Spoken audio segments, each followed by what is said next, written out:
Where's my intro? There's no intro. Where's my intro? Can you hear me? Yeah?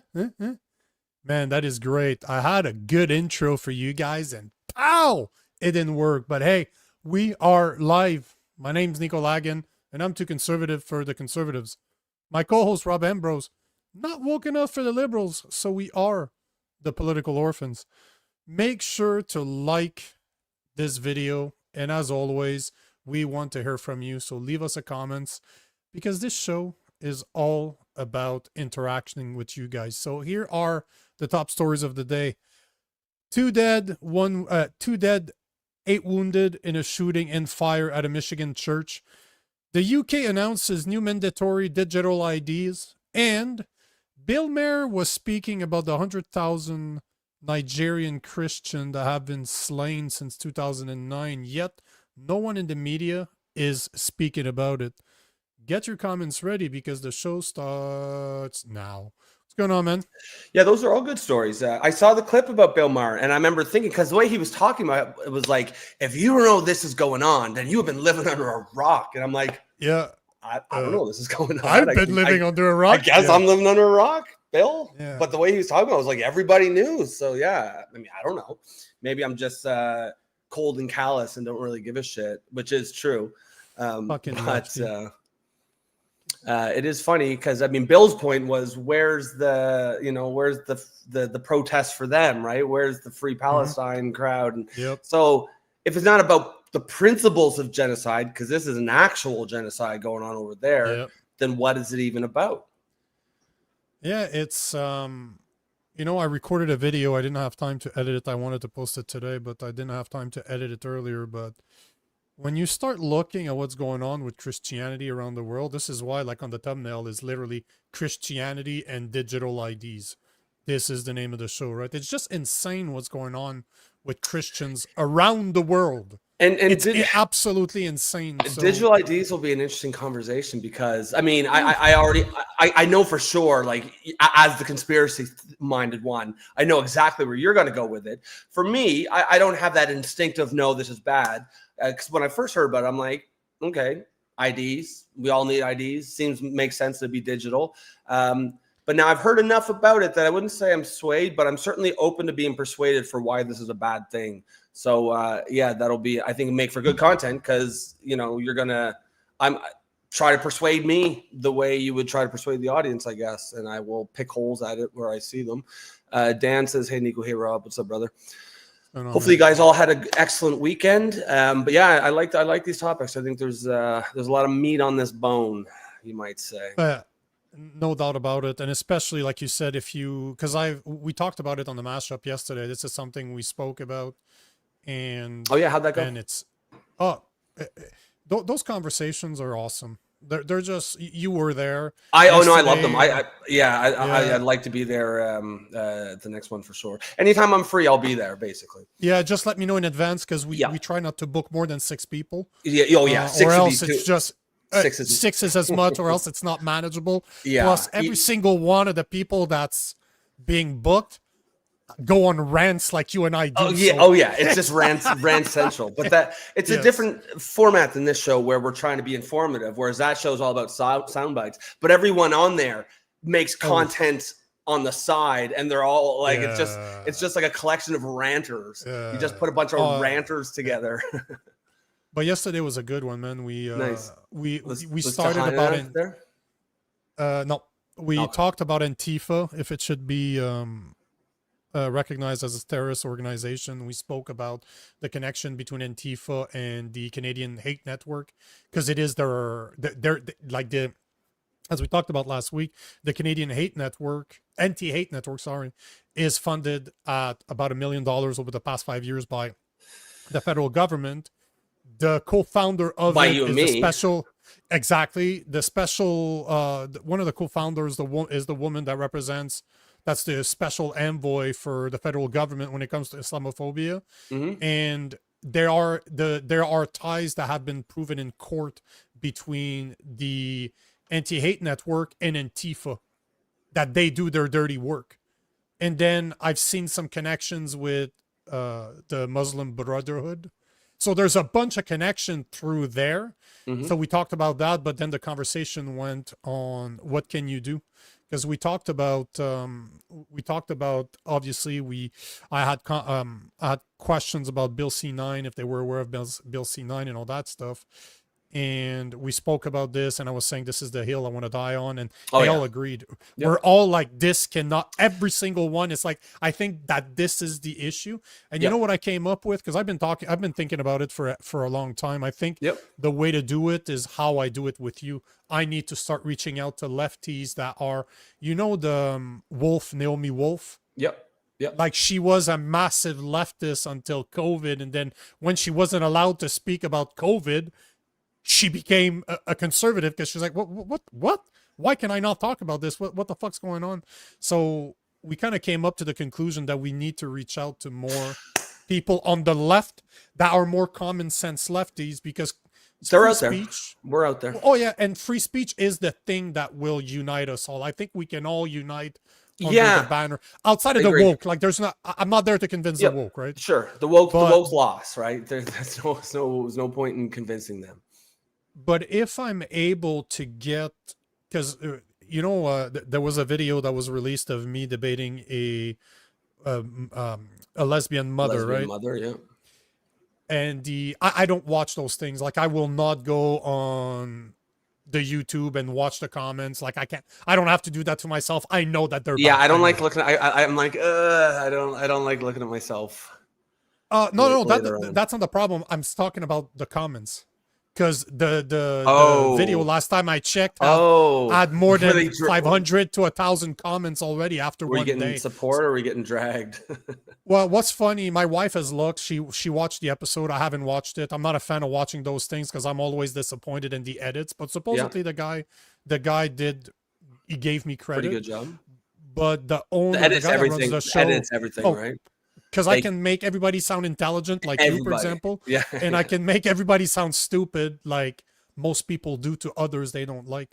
Yeah. But the guy that runs the show has been texting me, and he's like, just so you know, friends of Dorothy, which is the girl I was debating, could see love and compassion in you. They don't agree with you, but they're like, they could see good things. And supposedly he keeps on sending me snippets of comments. They're like, I might That's not cool. agree with Nico, but I'm so happy that we had that conversation, because at the beginning I wanted to kill him, and now I'm like, okay, I don't want to say that I understand his point, but he seems to come from a right place, and that's all I wanted to do. I'm not there to convince woke people. I'm not. Yeah, Not no, gonna of course happen. not. But yeah, no, But it's if funny. I can right? have woke people say that they can see compassion in me, that means we can go as conservatives and try to convince common sense lefties that freedom of speech is the hill to die on. I So think- that well, gives me hope, right? And if you're talking about making this a movement, it should be called that. I think the hill to die on. You know what I mean? Like, Oh, that's like, the name of the. God damn. See? Just not, hang up. Not just a Bye. pretty face. Okay, that's bye, it. Rob. Yeah, it's all- Bye. I've reached the 8 high minutes watermark. in. That's The high watermark already. I'm not going to beat that. Yeah. one. Yeah, but I We're mean, done. as far as movement, I mean, movements have to have names, right? Me Too, Yep. what have you. The hill to Yep. die on seems like a pretty good one. Everyone knows exactly what it means. So let's I want to thank Tammy, because Tammy sent me an email. I believe it was yesterday or this morning, I can't remember, but either or, she sent me an email about Bill C8, which is a bill that we completely bypassed. It was tabled in June last year. We completely bypassed it.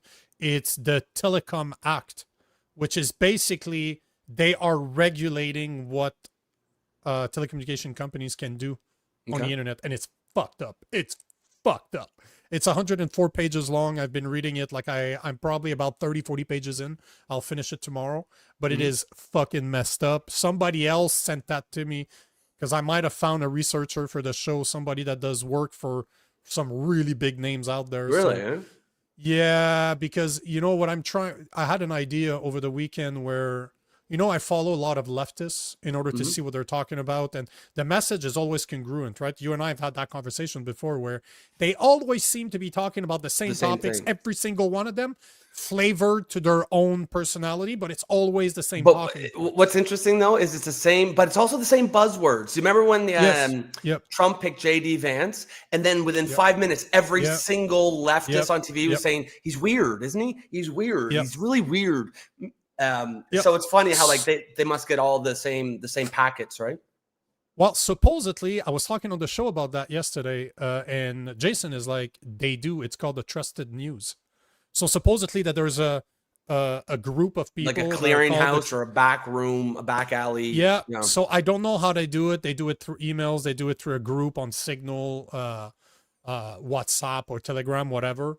But it seems like they is an organization. Oh yeah, you knew it was there. Right. Yeah, but we don't have one, so I'm gonna start. It's kind of like the paid protester thing. You knew it was out there. Yeah. But until someone came out and said, "Yeah, no, I'm paying these guys," you don't know for sure.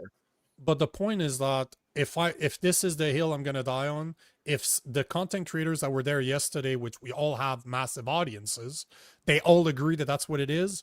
We need to have a group like that is vetted. Nobody gets into that group unless you create content and we know you. If somebody doesn't know you personally, haven't shaken your hand in real life, we don't let you in. So we need to do the same thing as they do to disseminate the information that we believe is important. If the end goal is to beat those censorship bills, we need to disseminate that information. So all to say that, Tammy, thank you. Somebody else sent me the same thing. One of the researchers that hopefully, I'm talking to him tomorrow, so hopefully we can figure out something between him and I to start this this organized idea. But we do have John Carpe. I already talked to the Justice Center. Carpe is going to be on the show tomorrow at 15 p.m. to be talking about Bill C8, which is fucking atrocious. That takes care of the announcement. I didn't even know. This is the first I heard about Bill C8. Yeah, same here. So I just appreciate. So Tammy is just saying, evening, Jed. Props to Nico for all the hard work behind the scenes and prepping for the show. Your hard work is appreciated. So are your emails. So guys, that's one thing. I should say it more often because I have it in the comments at the bottom, like it's trolling. So I don't think about saying it. But if you guys have breaking news, if you're a whistleblower, if you have some suggestions that you think we should have as a guest, for example, because a lot of the guests that we've had on the show were suggestions from you guys. Yeah. So reach out to me, info@nicolagan.com. Just send it to me and I'll see what I can. But like, Amy sent me an idea and we're talking. I have one of the biggest constitutional institution coming on the show tomorrow to speak about it. So this is how we roll. Yeah. We want to hear from you guys. Go for it, man. No, there was just a couple comments here. Joe Serdum, it's good to see you, brother. He says the propaganda echo chamber is real. Both sides have them. Yeah, well, I mean, the topic we're talking about right now is obviously free speech, which, as you say, it should be a both sides issue. It really should be nonpartisan. Yeah. Free speech used to be a core liberal value. It's clearly not right now. But it doesn't have to be that way, right? We can change things. Things weren't always this bad in the left. They can, I mean, maybe being naive and optimistic, maybe the left is cooked. But I mean, time will tell. I wanted to take this one from Jules Serdam. Has anyone considered that Grand Blanc as a result of a MAGA Christian? What's Grand Blanc? Deciding that the Mormons were responsible for Charlie Kirk. The church shooting. The story. So, yeah, sure. Yeah, we're going to talk about it right now. There's not a lot of information out. Like it came out this morning. I know that he's a war vet. He seems to be a hunter because everybody's posting pictures of him in hunting gear. But I don't tend to. Just so you know, I've covered a lot of shootings. I never use the name of the guy. I will never condone what they've done. I don't care who they are. I try to never use their names. I don't want to promote their actions. But that being said, I don't know, Joe. It hasn't been long enough, but I follow enough conspiracy theorists that are on neither side of the fence. They're similar to me. Give me a day or two, and I'll have a bunch of like. Well, yeah, I mean, you guys. I feel like there's this kind of weird trend that's come about in the last couple months, maybe a couple years, where every time there's a shooting, both sides are scrambling to find the dirt and prove it's the other side. But even if you prove it's the other side, like it is what it is. I think. One thing to go and do something like that, you're going to probably be a bit of a fucking whack job anyways, and you're probably not going to have super coherent ideological beliefs.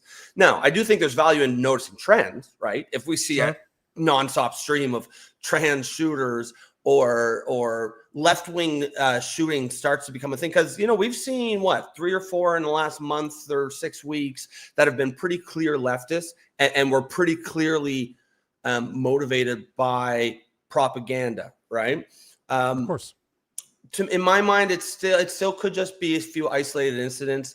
If you get 1 or 2 more in another short period of time, now it's a trend. Right now, this is an actual problem we really need to discuss as a society, and that's left-wing radicalization.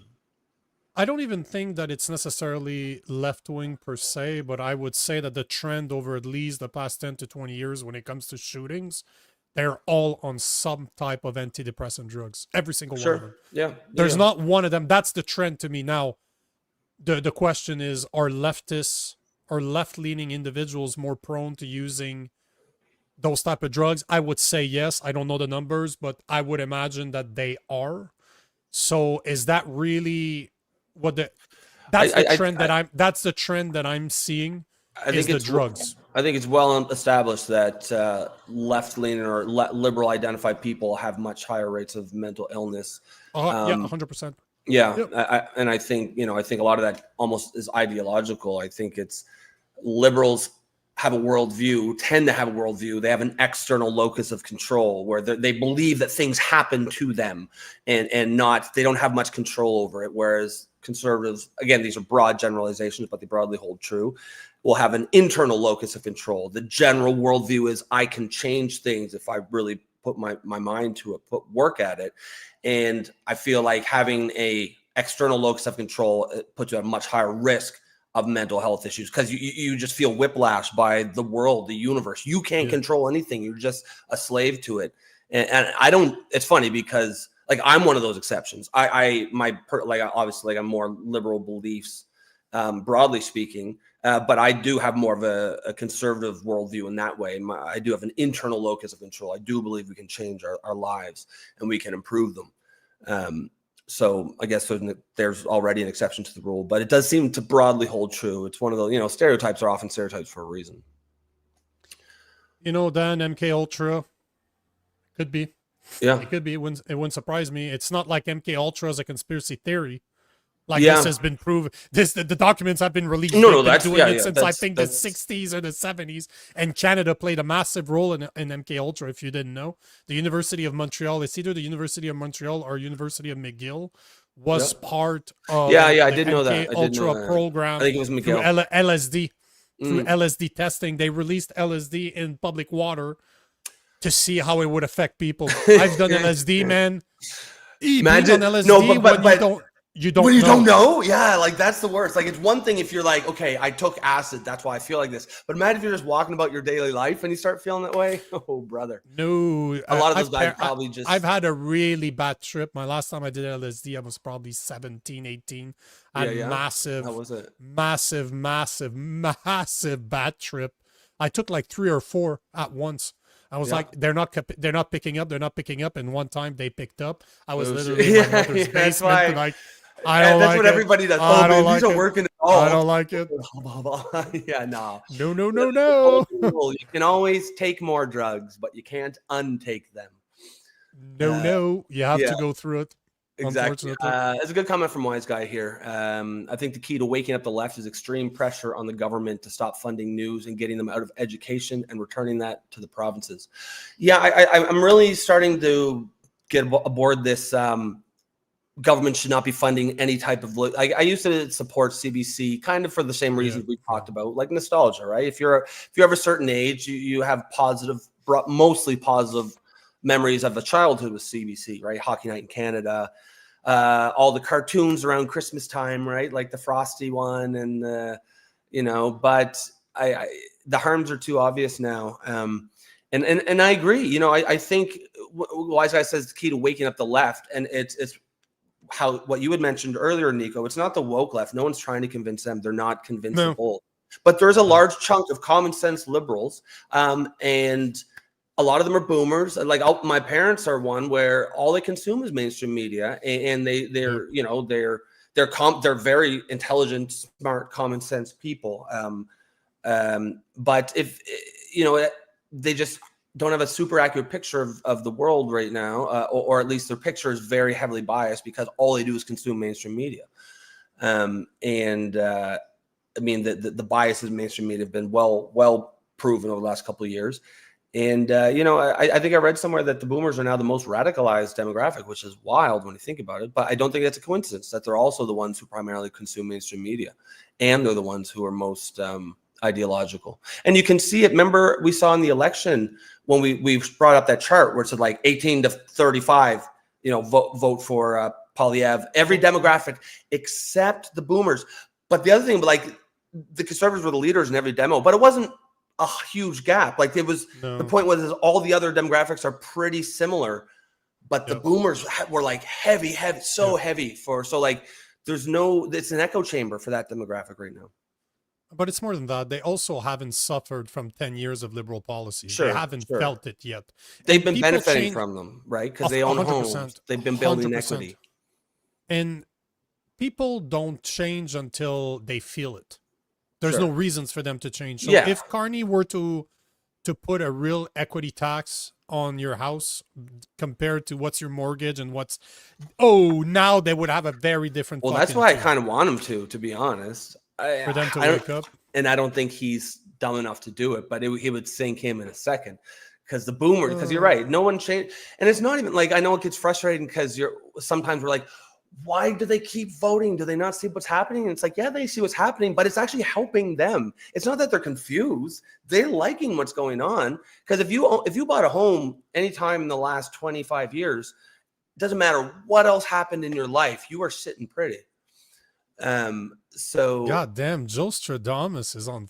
Joe Stradamus and Dan are having an interesting conversation. But MK Ultra is the reason we forgot that we got transistors from the Roswell crash. LOL, bro. I know personally an engineer that I've known for a good man. I've known this guy for at least 15 years.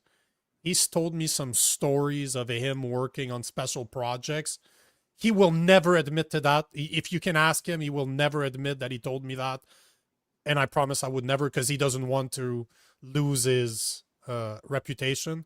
But he's worked on some stuff, bro. I already believe in that shit. Roswell was real. There's a good reason our technology went high up over no time, right? We went from literally being in a fucking carriage with horses to now being able to interconnect the world and have AI take over everything. Yeah, sure. We did that in 100 years just with our brains. Sure, cool story. But either way, all to say that he has some very cool story. And yeah. But here's the other one from Joe. And bro, I agree with you 1,000%. Nico, you never come back from a trip. We only adapt to your understanding. Yeah, that's cool. Yeah. 100 million times. Yes, you're absolutely correct. You're never the same prior than you are after. There is always a massive difference between. Another good comment from Joe. He says the boomers were the ones who almost shut down the U.S. over Vietnam and civil rights down here. Yeah, and that was the problem. That was their high watermark. They thought they were geniuses at 20 and they're going to change the world, but they were just morons who were in the right place at the right time, and they went on and fucked the rest of it up. They had the high of basically ending a war in their late teens, early 20s, and then they got high on their own supply. They've been chasing that high for the next 50 years, and they've been fucking it up everywhere they go. It's like peaking in high school. Yeah, they peaked in high school. Boomers peaked in high school, and that's exactly the problem. That sucks. Yes. Then you're sleeping with fatties. Yeah, that sucks. That's it. The boom. Yes, and that's why they fucked the world up so bad, because they've been chasing that fucking huge win at 18, 19, 20, and it turns out they didn't have it in them. So shall we get into the first one? We'll have a little video about the shooting that happened in Michigan. Yeah. We'll start there. It was at a church, right? At a Mormon church, yeah. Okay.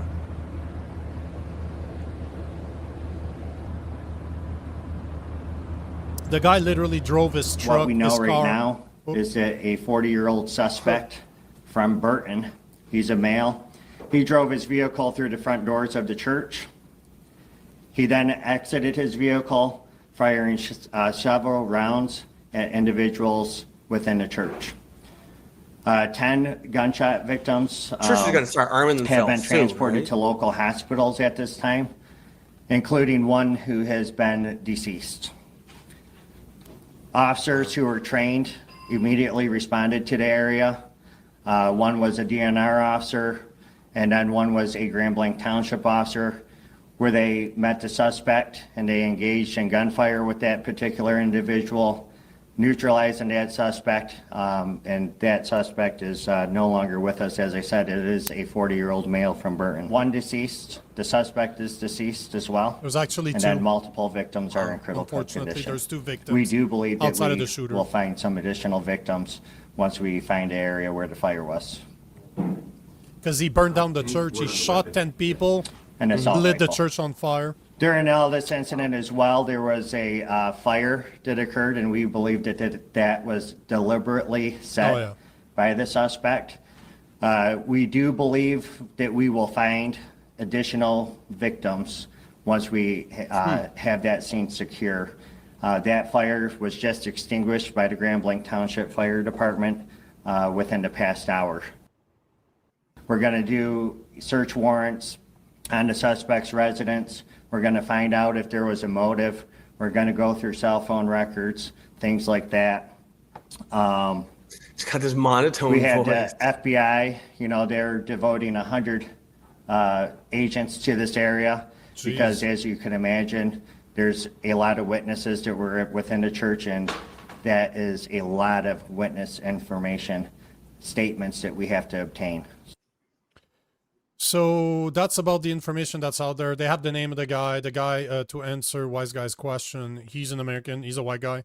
He's a white guy. He's a ex-soldier. I don't remember where he served. I think it was in Afghanistan or Bosnia. It's either or. But he was in the Middle East. He's a veteran. I saw somewhere, and again, that's that hasn't been confirmed. I'm just saying what I've read is he had PTSD. Obviously, he owned guns, and because there's a bunch of pictures of him in camo, like he was hunting. Seemed to be with his son. He had a family, so it seems that, like I was saying earlier, it seems like the number one thing with every single shooter, school shooters, is the mental health aspect. component. Like Yeah. I've been talking about these shootings for years, and you know what? I've been saying the same thing for years. It always comes down to mental health, and this is the number one thing that connects them all. And as we said earlier, on the left there tends to be more mental health issues, so that's probably why you see most of them on that side. But at the same time, this guy, I don't believe, I'm not saying he was a MAGA guy, but he definitely did not look like a woke liberal. Just judging from the picture, if you just showed me the picture and you asked me who he voted for, he looked like the type of guy that voted for Trump. I don't know what that means. I'm just saying by the picture, that's what it looked like. But yeah, we don't have a lot of information, but I'll definitely keep my eye on it, because it's I mean, it's it's a story worth following for sure. Well, it's because, you know what, I can connect it. I'll go into that before we get into the main subject that I would say the digital IDs are, because I have a lot of information outside of just the UK, what's coming. But one of the things I wanted to talk about, because it kind of connects to this, is what Bill Maher was reporting on the 100K plus Nigerian Christians that have been slain. There is an ethnic cleansing or a religious cleansing. It's an actual genocide. Going on 100,000 million %. And you know, if there's one guy on the left that I like, it's Bill Maher. As much as there's a lot of the stuff that he says I don't agree with him, I like Bill Maher. There's a lot of the stuff that he says as I'm like, bro, yes, I agree. And he kind of sounded like you on this one, because he starts his speech by like, I am not a Christian, but goddamn, what the fuck are you guys doing? So let's listen to Bill Maher. Yeah, here's Bill Maher on the Nigerian Christians are being slaughtered right now. This issue has not gotten on people's radar. Right, no one's talking about it. It's pretty amazing. If you don't know what's going on in Nigeria, your media sources suck. You are in a bubble. I guess mine do. And again, I'm not a Christian, but they are systematically killing the Christians in Nigeria. They've killed over 100,000 since 2009. They've burned 18,000 churches. This is so much more. These are their Islamists, Boko Haram.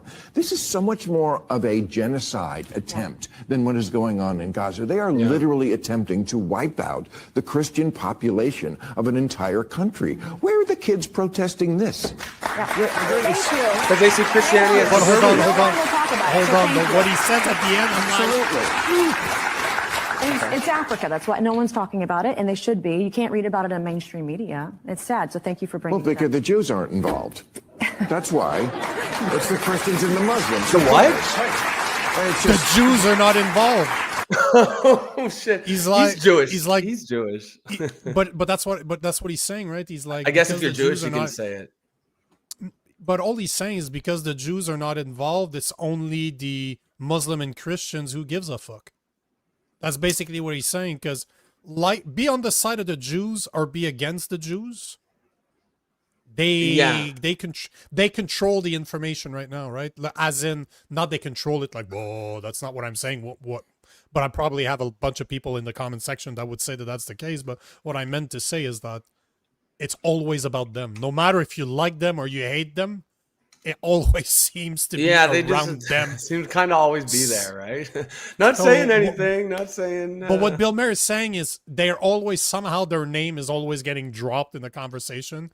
And would they care about Free Palestine if it wasn't Jewish people that were at war with them? Would they care? That's basically what he's saying. He's like, because those are just Christians and Muslims, who gives a shit, right? Nobody cares because we can't blame the Jews. That's basically what he's saying.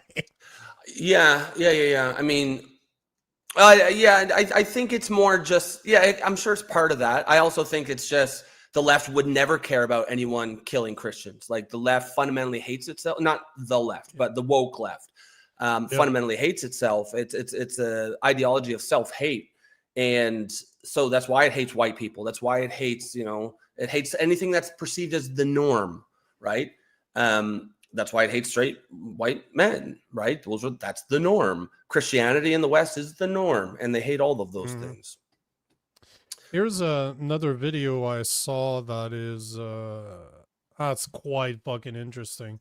I'm gonna try to make it bigger here. There you go. So the caption is basically Nigerian Christians refuse to give up their faith after Islamists burned their church to the ground.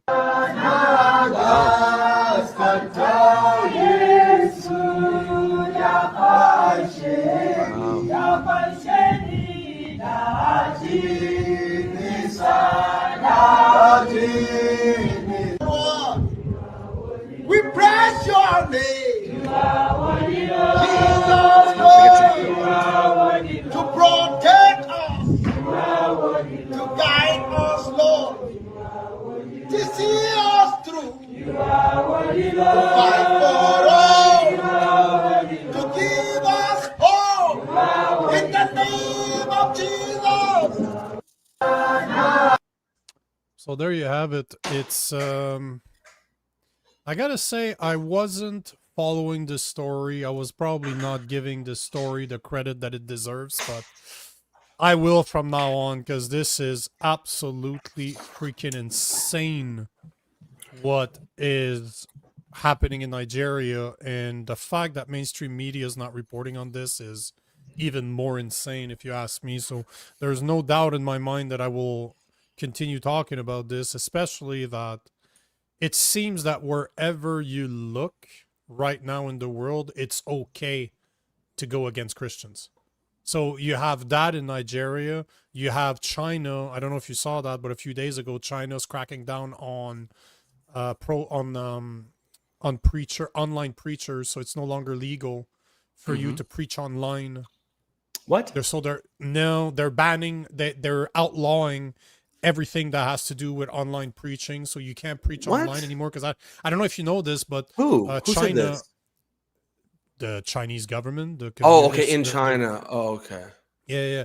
They're banning it, they're outlawing it because I don't know if you noticed, but China has one of the fastest growing population of Christians.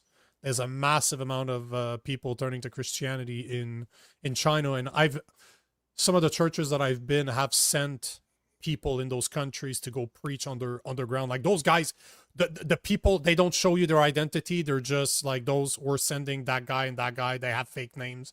But goddamn, those people, we've seen them, like they introduce, like we see the people, but the pair of balls that those people have to go to a country like that to preach the Bible underground. I don't care that you believe in it or not. If they find you, it's chopperino. You're not surviving that one, or you're either dead or you're spending the rest of your life in a Chinese prison. Oh yeah, no. Yeah, that is not a prison in Canada here. That's a lot. You got to have a lot of faith to go and do that. You know, the only advantage of being in a Chinese prison is at least the guys have small penises, so your rape are not gonna. You're getting raped. You're like, wow, this is so much better than the American prison. Actually, is that in yet? Is it in yet? Yeah, is it in yet? This is nothing like the rapes back in the American prison. Yeah, I wouldn't want to get raped by a bunch of black guys in prison. American History X. Yeah, no. What a good movie that is, though. Yeah, it was a great movie. I really like Ed Norton as an actor. He's got a ton of range. He is an absolute nightmare to work with, supposedly in real life. Oh, is he? Ed oh, Norton? yeah. He likes to tell people how to rewrite the story, and supposedly he's renowned to being extremely, extremely tough to work with. But he's a douchebag. It's just he thinks he's better than everybody, I guess. Oh, okay, that sucks. But that doesn't surprise me. He's kind of a little shrimp of a guy. Yeah, well, he got pretty jacked for American History X, but Nico, what the fuck, LOL. I guess that's my Chinese penis joke. Yeah, well, I just thought about it, and yeah, it just came out. That's an interesting. Get out of the way here. Yeah, get out of the way with your tiny weenie. Yeah. What's that gonna do? You fuck with that thing? It's like please use your fingers. Please use your fingers. I don't know. Do you know a guy by the name of Larry Brock? He is a conservative for Brantford, Ontario. So he's part of the Conservative Party. No, don't know. He's the only one that's actually talking about the church burning in Canada. I got a small video that I posted about him over the weekend, but just to continue this 100,000 people being slaughtered in the Nigeria. Yeah. There's a church. There's yet another church in Canada that was burned over the weekend. I got the story from him, actually, Larry Brock. I'm trying to get him on the show. I'm really trying to get him here because he's the only guy that seems to be talking about this. And he posted that. That's not what he posted. He posted the story from the National Post, but I found a video, so we are going to listen to this right now. For nearly a century, the All Saints Ukrainian Orthodox Church in the hamlet of Belis has been a place for the community to hold Mass, get married, and celebrate life. But now... And yes, you heard that right. It says Ukrainian. So I'm hoping that also Free Palestine people are going to be there to protest whoever burned this, because if you do not support the Ukrainians, that means you're pro-Russia. I'm just saying. Yeah. No. Is that not how it works? No, if you're not supporting Zelensky, you're pro-Russia. Hey, pal, I've got a Ukrainian flag in my Twitter bio, so I've done all I can do. That's all they really care about. That's all they care about. Is it's all virtue signaling. None of it makes any sense. Yeah, go ahead. No, it does. But you're right. It doesn't make any. Obviously, it's like the ideology behind it doesn't make sense. You know what I mean? Like, why would that? Like, you would think they would be supporting Israel because Israel as a country has values far similar to the left. The side that they're like championing has opposing values, and they would throw you motherfuckers off of roofs. It's just none of it makes sense. Ideologically, it's all over the place. Chickens for KFC. Yeah, exactly. Utter devastation to see our church reduced to a pile of rubble. Wow. Annette Flack has been the church's secretary and treasurer for nearly 40 years. Early Sunday morning, she woke up to calls of a fire at her beloved church. The pictures started coming of our church and our bell house in full flame. We know that we're not the only church that this has happened to, and our feelings are the same as theirs. It's just Why? Why? Smoky Lake RCMP say this fire has been linked to multiple vehicle thefts from Sunday morning. Police were trying to stop those vehicles. They used a spike belt near Smoky Lake. One suspect got out and bear sprayed one of the officers. After arrests, police found items from the church in the suspect's vehicle. The stolen vehicle fled the scene while the suspect vehicle eventually stopped, with suspects fleeing on foot. RCMP found and arrested 3 suspects, including 1 minor. Fire investigators found an accelerant was used and said this fire is arson. We have not linked it to a hate crime, but the investigation is still ongoing. Oh, there we go. Of course, it's not a hate crime because it's against it's vandalism. It's just, yeah, exactly, right? Like, but if you know, if it was, if someone threw it, if a 10-year-old threw an egg at a mosque, it's that 10-year-old, he's gone to jail for 10 years, man. His parents are getting arrested for showing him to hate on Muslims. We haven't. Well, it's not about a hate crime. So. I don't believe in hate. I don't believe in hate crimes. I don't believe in this shit at all. But if there was a hate crime, that's it. Like by the definition of it, yes. But it's not a hate crime because it was done against white people in their church. Fucking Ukrainians, white people. That's ridiculous. Yeah. But that's everywhere you look. That's how you see the media is complicit in it, and they'll act like they don't have a bias. But you know, it's very clear for all to see. The white woman is telling us that this is not a hate crime. Yeah, of course it isn't. Cool story. Anita Doctor says 9 charges, including arson, have been laid against 23-year-old Sandy Dawn Mary White and 26-year-old Lazar Favel, both from Saddle Lake Cree Nation. RCMP say there are likely more suspects and are asking not a the hate public crime for information. Flack says they will not be rebuilding the church due to low membership numbers. Indigenous people can't commit hate crimes on white people. The end of that building era. It won't be the end of our parish. Jacqueline Kusi, Global News. You know, I redid a little. I don't know if you guys saw that, but before I play a small video from Larry Brock that I posted over the weekend, there was something that was interesting because for the people out there that don't know, and he's going to talk about this, it's just the numbers he's using are on the extremely low end. But Juno News had posted something a little while ago. I was able to confirm up to 65 to 70 of churches had been burned throughout Canada. But this is to show you what they report of all the churches that have been burned since the announcement of those. Remember the burial grounds that supposedly existed because of the schooling system and. Yeah, they identified 118 churches across Canada would have been vandalized, burned to the ground, or desecrated, and no single inquiry has been put into that. There's somebody that corrected me on X that has a massive following that's like, bro, here's an article, it's 500 something churches that have been vandalized / burned / arsoned in the past vandalism. 5 to 10. And how many of them have been hate crimes? I bet one. 0. One? Not one. No, they're not gonna be. They're never. Man. You know that they're never gonna be reported. What a disgrace this is! Like the anti-racists are the most racist people in society. Well, they're the most. This is not about race. Obviously, it's a religion, but it's definitely they're the most hateful. Well, yeah, one. That's for them. It's the same thing. It's the same people doing the same stuff. Oh yeah. But here is Larry Brock. I'm gonna try to get him on the show. I don't know if he's gonna agree to this or not, but I kind of liked what he said. And this is about.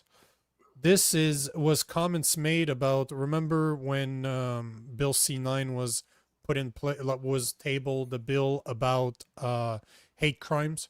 So here's Larry Brock. And let's not forget, there's absolutely zero reference to Christianity. Christianity is under attack in this country. I don't know what was funny about Christianity being under attack, but nevertheless, people laugh. Madam Speaker, churches have been burned, Christian churches have been burned at an alarming rate. Between May of 2021 and December of 2023, 33 Christian churches have been burned in this country, with the vast majority being arson-based. For years, communities cried out for protection. Wow. What they got instead from the federal Liberal government was silence. And now, years late, the government has tabled a bill that, quite frankly, feels more like a political gesture than a serious plan. And let's not forget, there's absolutely zero. So that was Larry Brock calling out Bill C9 for what it is, a fucking piece of bullshit. And so that's why I'd like to have him on. Like because as much as he's saying that it's a liberal problem, I haven't heard Pierre Poliev come to the help of those church either. Yeah. And funny enough, the video, why I thought that video was interesting is because it's a Ukrainian church. So the left is telling us that we need to help the Ukrainians but against not, their fight not in Russia. Not when they're here but in Canada, though. not the Catholic ones or the Christian ones, like the other ones. Yeah. Yeah, We okay, we cool. want to help the Ukrainians over there. Once they're here, we don't really give a shit about them. But here's a video, and I'm gonna give credit to Mr. Doctor. He actually gave me that. He gave me that through a comment of the mashup yesterday. But this is interesting, man. This is a video from CTV News that is reporting that Gen Z is leading to religious resurgence. I believe it. But that's an interesting video. Like I started watching it earlier, and I was like, man, that's interesting. That's very I'd like to see interesting. this, but just on his face, it doesn't surprise me at all.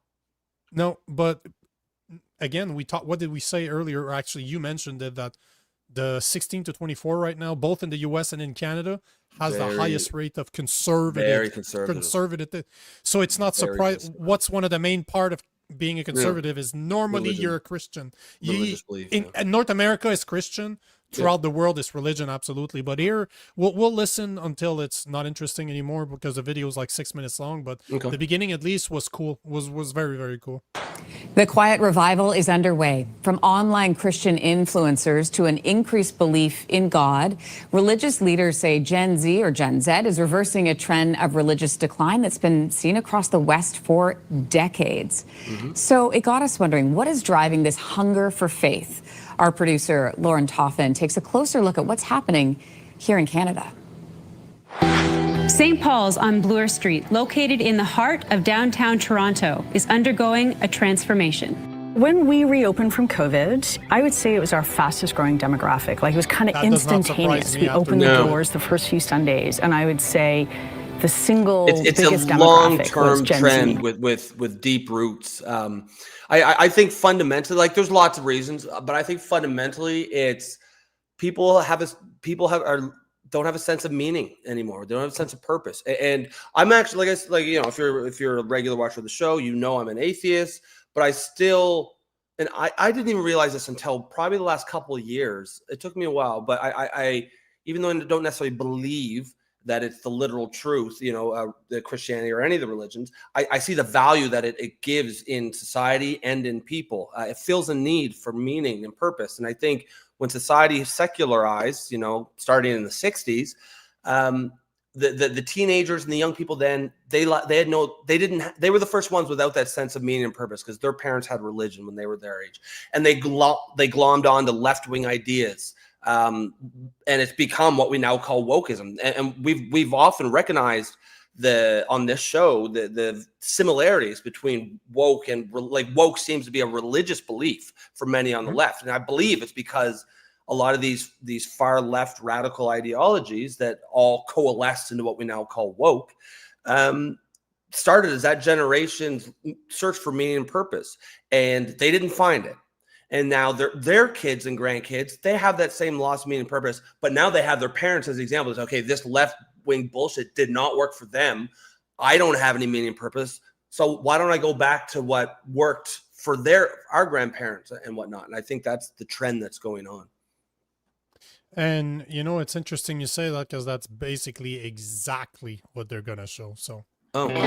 Since the pandemic, the number of young adults at St. Paul's has grown from 45 to nearly 500. I think COVID gave people a lot of time for introspection.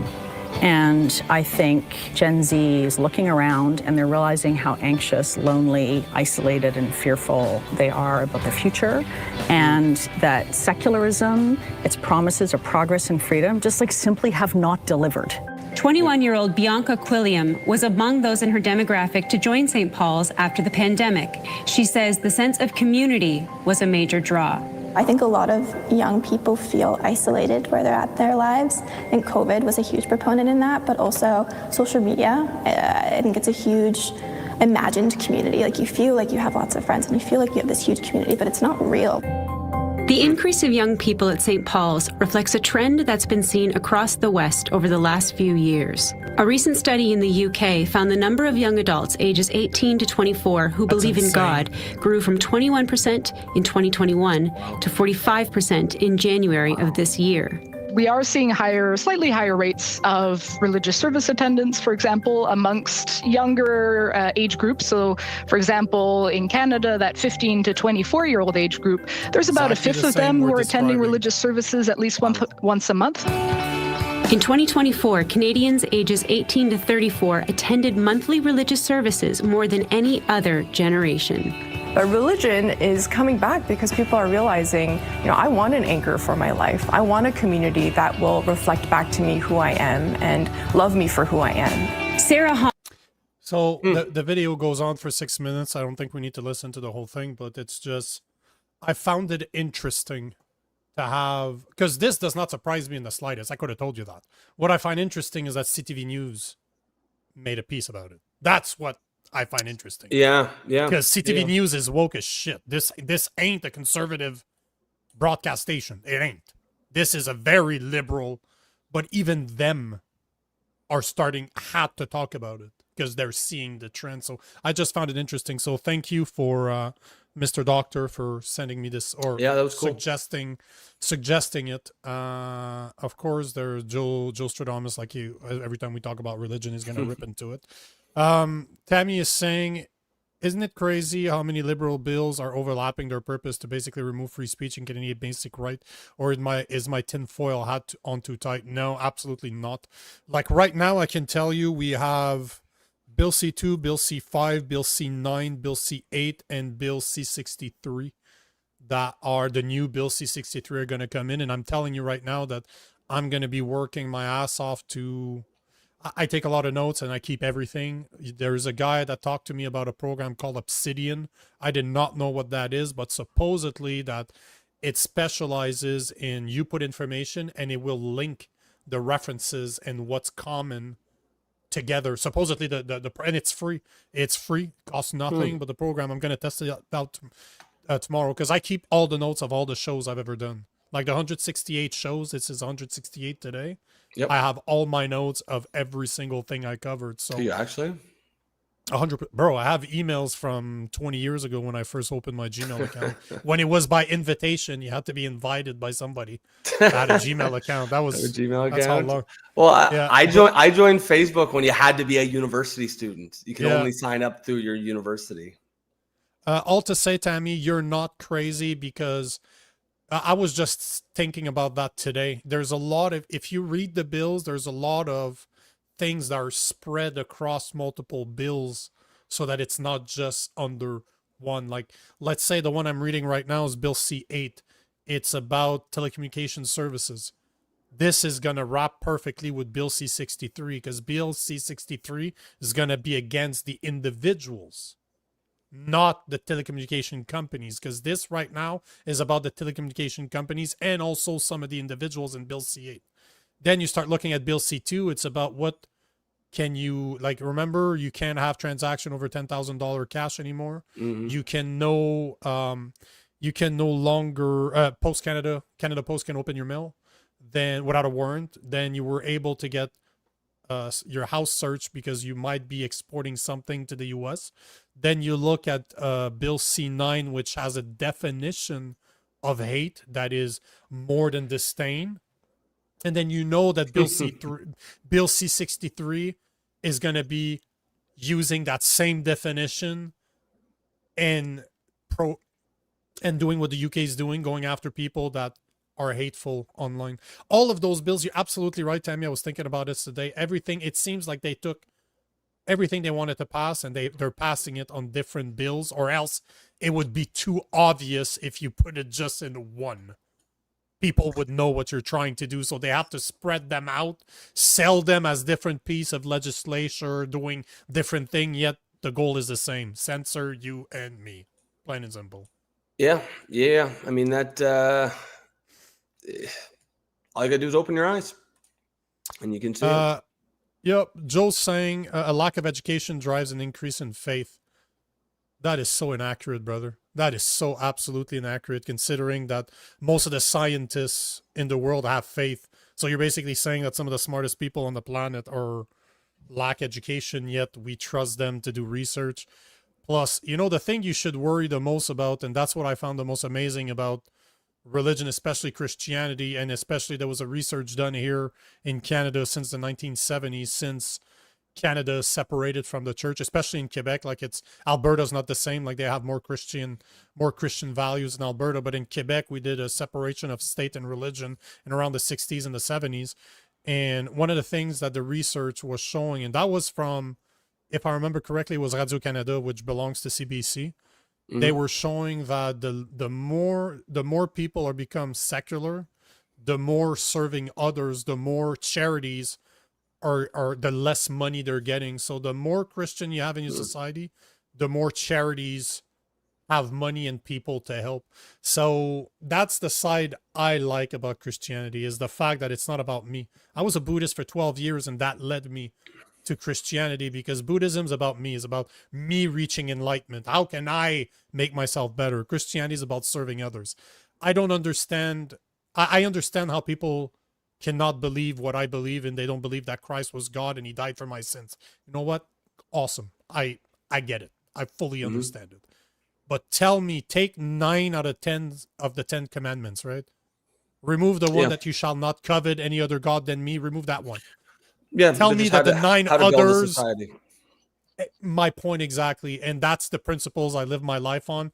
Even if Christ was not real, even if that religion was not real, trying to be more Christ-like is never going to be a bad thing. Yeah. Never going to be a bad thing, right? Yeah. And I think, you know, as someone who is not a believer myself, like, that's the kind of religious belief that I can see as good and healthy. Where you're, you know, even if, you know, there is no God, it's still probably a good decision to model your life that way. I have nothing to lose. Yeah. There's no losing, because at the end of the day, I'm going to try to make this place a better place. And hopefully I'm going to leave it in a better state than what it was when I first appeared. Yep. Yeah, exactly. Right. The campfire rule, always try to leave it in a better state than you found it. That can be applied lots of places. Don't go walk in the woods, though. Yeah. Yeah. As Joe says, there's Pascal's wager, which is kind of what you were getting at, Nico, where it's like, Pascal was like, well, here's why I should be a Christian. Because he said, if I'm not a believer and I'm right, then I don't really gain anything. He was like, basically, like, there's no risk to it, because if you're wrong, it don't matter anyways. But if you're right, then you'll be glad that you went that route. When you see everyone's going downstairs. I like that. I never heard of the Pascal wager, but I like it. It makes a lot of sense to me. And he was kind of like a scientific rationalist who's like, that's why I believe in God, or that's why I'm a Christian. Yeah, but at the end of the day, man, the last numbers I've seen is something like 90% of the people on the planet believe in some type of God. However you want to call it, however you want to call it. And that's what I found interesting about that video, because they talk a lot about COVID. And, you know, during COVID, instead of protesting and being pissed at people, even though I lost everything, I went to those protests and I gave thousands and thousands and thousands of hugs, right? Just free hugs with my sign. I was hugging people. And most of the people that hugged me were 50 and above, men and women. And you know what they missed the most? Was interacting with people. They felt abandoned by their families, because their families were telling them, oh, you're older, we can't come see you, we don't want you to be sick, we need to stay in our bubbles. And then you had grandmothers in their 80s and their 90s showing up to protest just so that they could feel something. And when they were hugging me, I've had grown men that probably served in Vietnam giving me giving me that serve in those type of wars, I mean, Mm-hmm. giving me hugs and crying on my shoulder, not because I was doing anything fancy, just because, bro, I haven't been around people because my family doesn't want me to get sick. It's super fucking sad. So to see the COVID children that spent, you know, some of those kids spend most of their high school years behind a mask, Well, yeah. or doing school online. Yeah, And my kid you look- was in like grade 7 and 8 for like Yeah. those are pretty formative years, right? So yeah, it's that man, COVID and the response to it inflicted so much damage on the psyche of like Western civilization, and I don't think the damage, both in like, you know, sort of like the fear, whatever, but the division it caused. And a lot of that was pushed by our leaders. A lot of that was pushed by the media. It's crazy because I was never militant about COVID. I thought masks were stupid. But I also didn't see the point in protests. I just thought you just kind of grind through it. I never saw it as, you know, I just didn't see it the way I can see it now in retrospect at how divisive it was and how ugly that whole time period was. You know, grandmas dying by themselves. You know, you talk about your own grandmother who that happened, but that story's been repeated tens of thousands of times. Families split apart, and probably some of them are still split apart because of, you know, anger and fights that happened during COVID, because the media told people that if someone didn't wear a mask or wasn't vaccinated, they hated you. They wanted to kill you if they didn't get vaccinated. Wherever you stand on vaccinations, you have to understand that those are valid, legitimate grievances. To not want a brand new drug that could not have possibly been tested the way a drug should be tested, just from pure time constraints, to not want that in their body. Like, even if you believe that that's a stupid decision, that's fair, but it's ridiculous to say that's an evil decision. That's an immoral decision.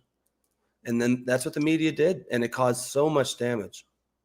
And the funniest thing, the thing I found the most ironic about this is every single person that I know that was physically in shape did not want it. It's all the people that are out of shape, that have already shitty immune system, that treat their bodies like introverts who have no garbage. friends loved it, because now they don't have that FOMO, right? Now when they stay home, because they're staying home Friday night anyways, but now they don't have to think about all the fun that people are having. So it's misery loves company. They're happy because everyone else is as miserable as they usually are. But I remember my boss was obese as shit. He's the one telling me that I need to get vaccinated for the health of others. And I'm the one weighing my food. I'm the one training. Literally, I was in the gym 5-6 times a week to work out. And I was teaching martial art 5-6 times a week on top of that. So I was training 10 to 12 times a week. And you're telling me that I need to be careful? Bro, drop the McDonald's, you fat fuck, and fuck off. No, but it's just so stupid. I'm the threat to your health. Yeah. Actually, Joe, that is quite incorrect. What you're talking about is not the same as SARS. He's talking about mRNA technology. We're not talking about the same type of vaccine, brother. You're talking about two different beasts completely. Even one of the guys, Dr. Malone, that worked on the original mRNA technology is like, we shouldn't have used it. It wasn't ready. So one of the creators of it is telling us why we need to be careful. It's, you know, I don't believe in vaccines whatsoever. They're all full of shit. We don't need this shit at all. That's my opinion. But I understand why people can say, you know what, the traditional vaccine that I received as a child, I can understand why people could say, you know, chicken pox, I don't necessarily want to get it, so I might as well get, you know what, okay, it's your body, you can do whatever the fuck you want at the end of the day. But, to tell me that it's not the same thing, the mRNA technology that they used compared to the vaccines that we receive as children, we're not talking about the same type of vaccine here at all. Like I would suggest to anybody that's out there to look at the National Citizen Inquiry. It's an organization I've worked with before, the NCI. The amount of research that they've done on this, the amount of experts that were fired. We're talking about virologists that lost their jobs, frontline doctors that are like, guys, No, look at what it does to the body. We still don't know what it's going to do to the body. They found a lot of weird shit in the vaccine itself, not even just the technology. And those are not a conspiracy theory anymore. Those are facts. Contact me, I'll tell you where to go check. But the point in the matter is that it was untested technology as the mRNA technology was untested. Vaccination's been tested forever. Fuck. We've been using vaccines for a very fucking long time, but it's the mRNA technology that the people that I know are like, yeah, no, thank you. I don't want that shit in my body. I don't know what it does. Yeah, yeah. Joe says I do get why Nico was against it. Yeah, and that's how I like that. That has to be the obvious common sense position to fall on. 100%. Is that it was reasonable if you wanted to take the vaccine and just get it over with and get on with society, and it was That's reasonable if you didn't want to do it. I don't think either of those are immoral acts or stupid acts. I just like I got the first two. I never got any boosters, but I got the first two, and I just never like. I had a general annoyance with having to do it all, but I didn't really care, and I still don't care. It doesn't bother me. Like I just don't care. I don't think it's that big of an issue. I think like the virus itself, if you're healthy, I think it, the vaccine probably isn't going to hurt you too bad, and if you're not, maybe it does. I don't know. I'm just not that worried. I wouldn't take it now if it came out again. If the same thing happened, I wouldn't take it now. But it's just there's a lot of reasonable people on both sides of the issue. But the problem came when they politicized it, when they made it a moral issue, when they made it like because there's tons of clips of like mainstream media people out there, even guys like Piers Morgan, like pretty conservative right wingers, who are like, I don't give a shit if someone won't get the vaccine, they shouldn't be allowed healthcare resources. Like a lot of people said that, like we should let them die because they didn't get the vaccine. A lot of people said that. My own mother told me that I didn't deserve to keep my job. Like that's losing a career of 20 years, bro, where I was making a shit ton of money, and I deserved to lose my career because I was already healthy and I trusted my immune system more. I trusted my immune system to be good enough to find a little cold. That's basically my gamble. And you know what happened? I was fucking right.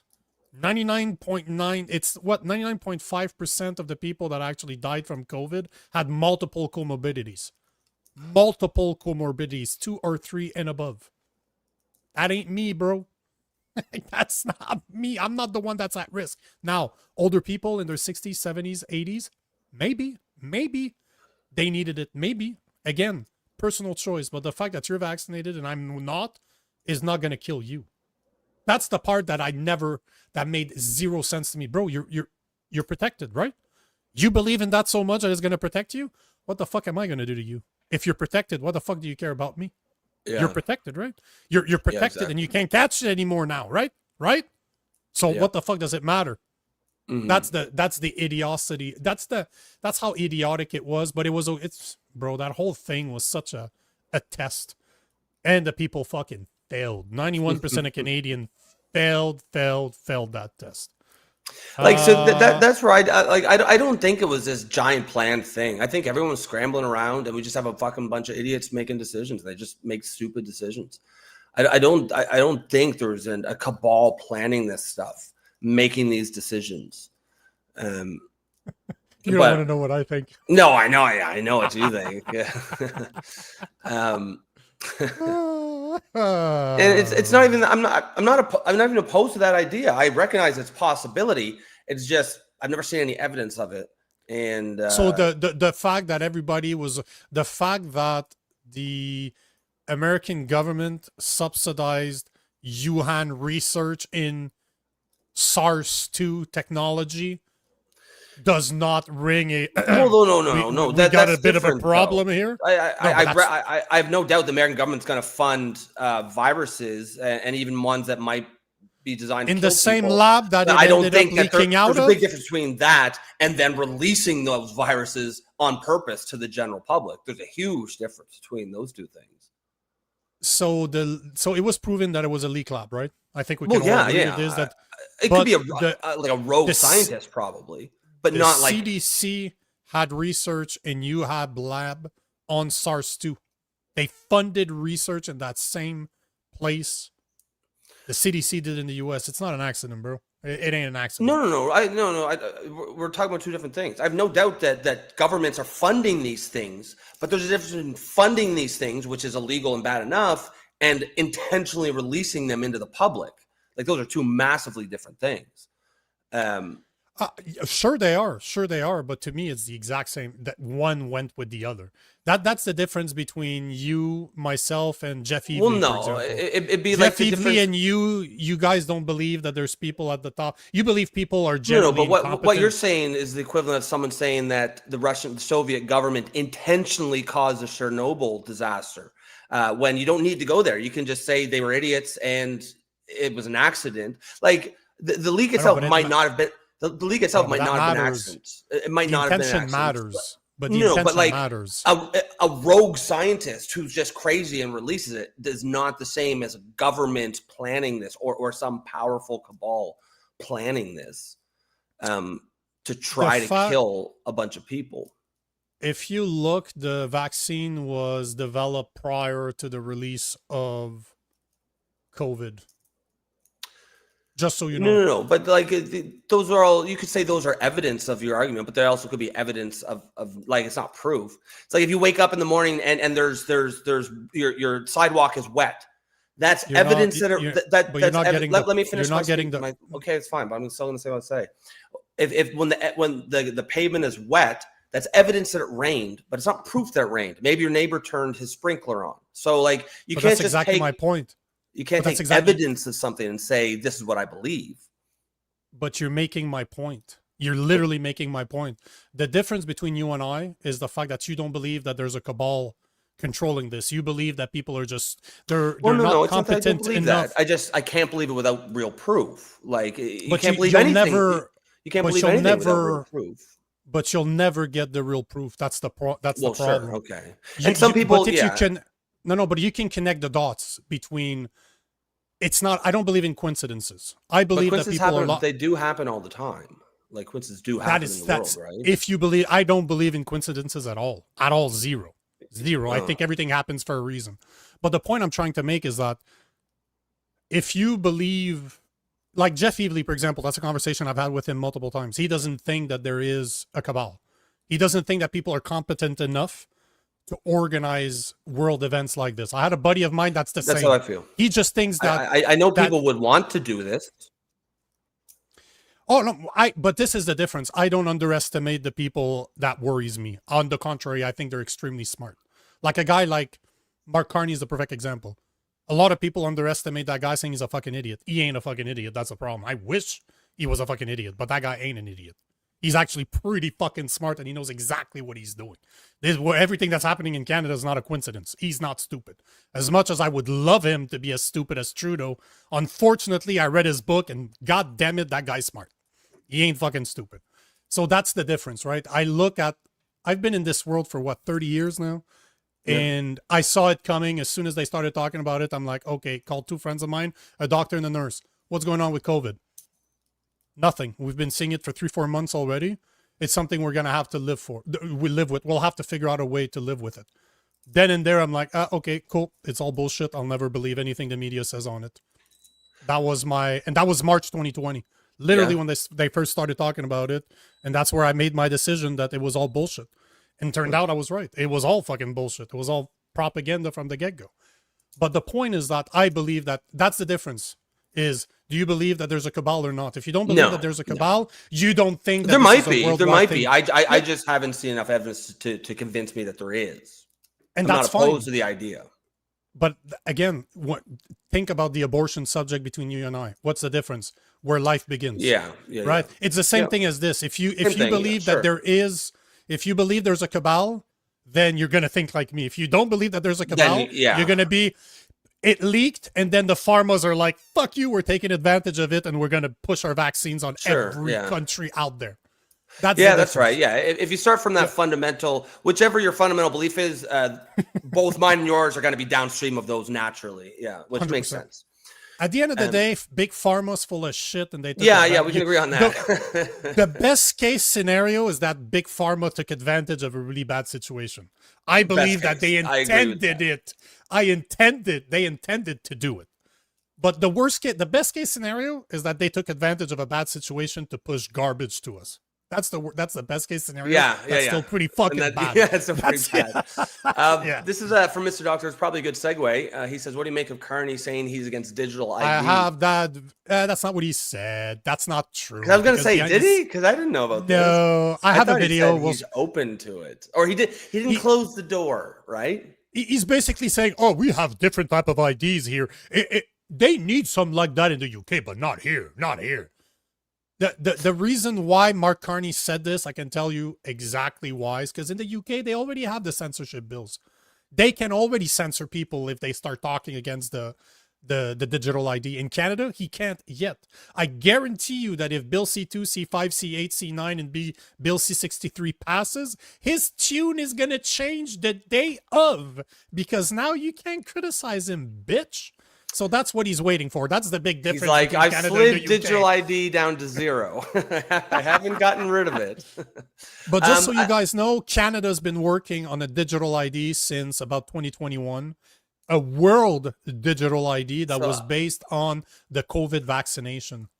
They wanted to be able to that's hitting so many right-wing conspiracy theories all at once. But this is not even a joke. COVID, like, this is not even a conspiracy. Global marks, mark of the beast and stuff. Before we do the digital ID, you can literally go on the website of canada.gc.ca and they give you that information that it has been in development since 2021 or 2022, that it is to interconnect the world, especially when it came to the COVID emergency and any other emergency in the future that might require vaccination proof. This is on their website. It's not even a fucking conspiracy. So they've been working on it for a long time, ever since COVID. So yes, every single theory is like pop, pop, pop, pop, pop. It's all packed in. I just want to take this quick for because this is a good comment here. Joe says the cabal comprised of inheritance class. The cabal is comprised of inheritance class wealth, and its only purpose is to suppress and oppress the serf class and preserve their hegemony at any cost. Well, yeah, and the thing is, I feel like, and that's where I think there could be some common ground here, because I kind of agree with you, Joe, that like there isn't necessarily a small cabal of guys getting together and drinking brandies and twirling their mustaches and planning to take over the world. I think that there is a small number of very rich, very powerful people who are not necessarily working specifically together. They're just working doing things that are natural to them because it is in their specific self-interest to do so. And the collective result or end result of all these powerful people independently or individually doing these things, I think will harm the world in ways that probably look exactly like a coordinated cabal would.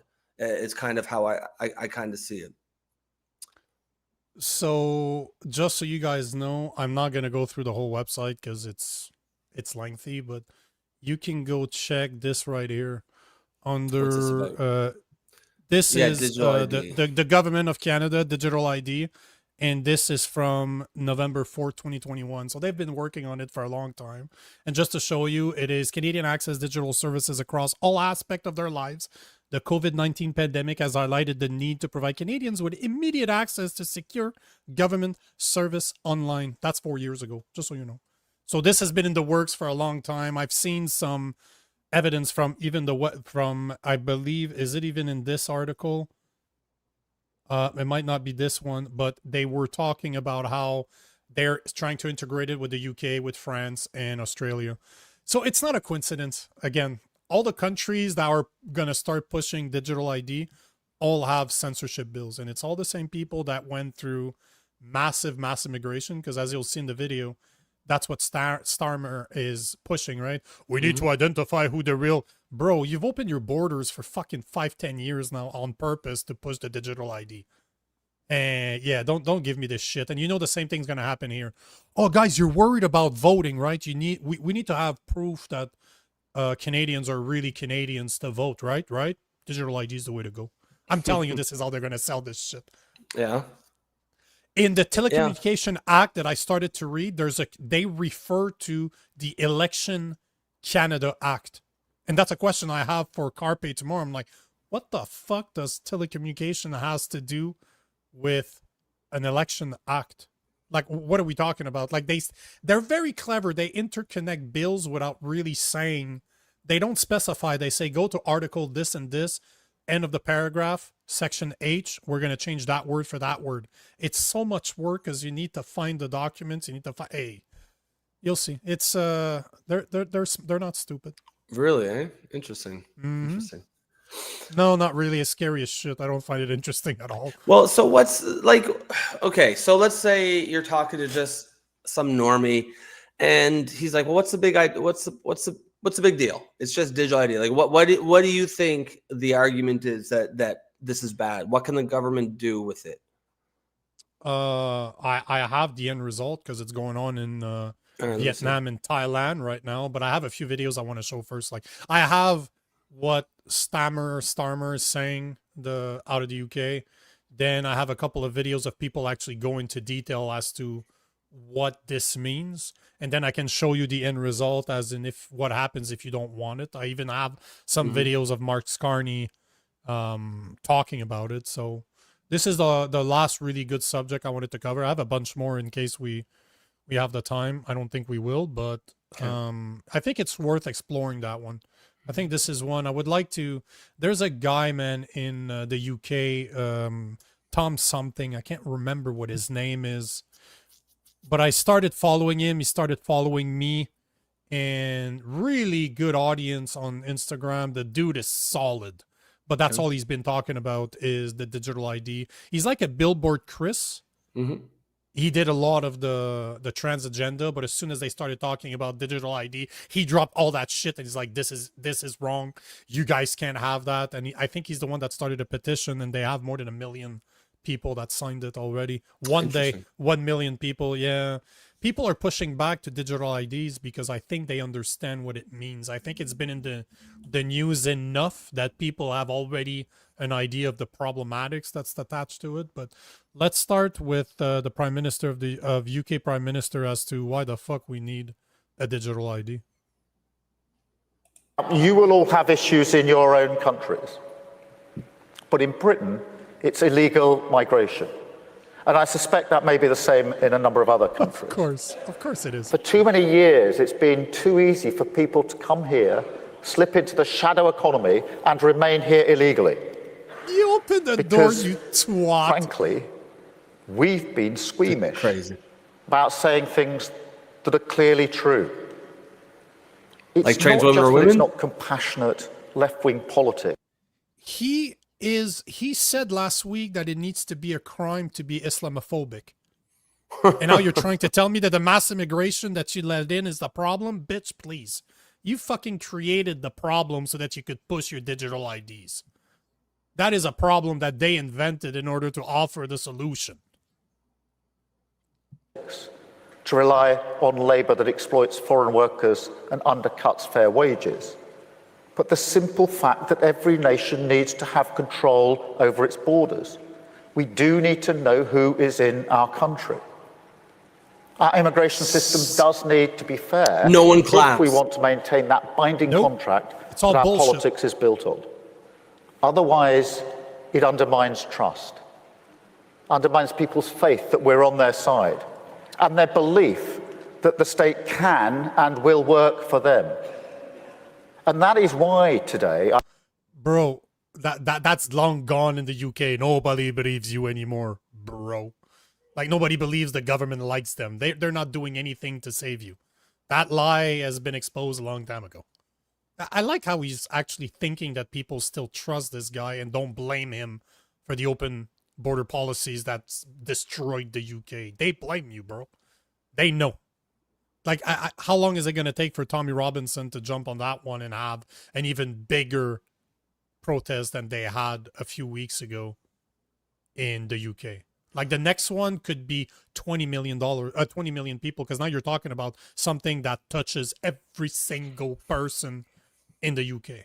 Well, I mean, we've talked regularly on this show, or I certainly have, about how, like, I just find it so weird how all these bad policies seem to just start popping up all across the Western countries at more or less the same time. And the example I often use is immigration. In 2020, Australia, Germany, UK, France, Canada, US, all massively increased their immigration numbers and kept them that high for several years running in a way that was not, it far exceeded any historical precedent. And my whole thing was like, why? How did this happen? It can't be coincidence. So when they all got together and decided this, who's actually pushing this? They didn't run an election on this, because if they did and they won, I would say, okay, well, that makes sense.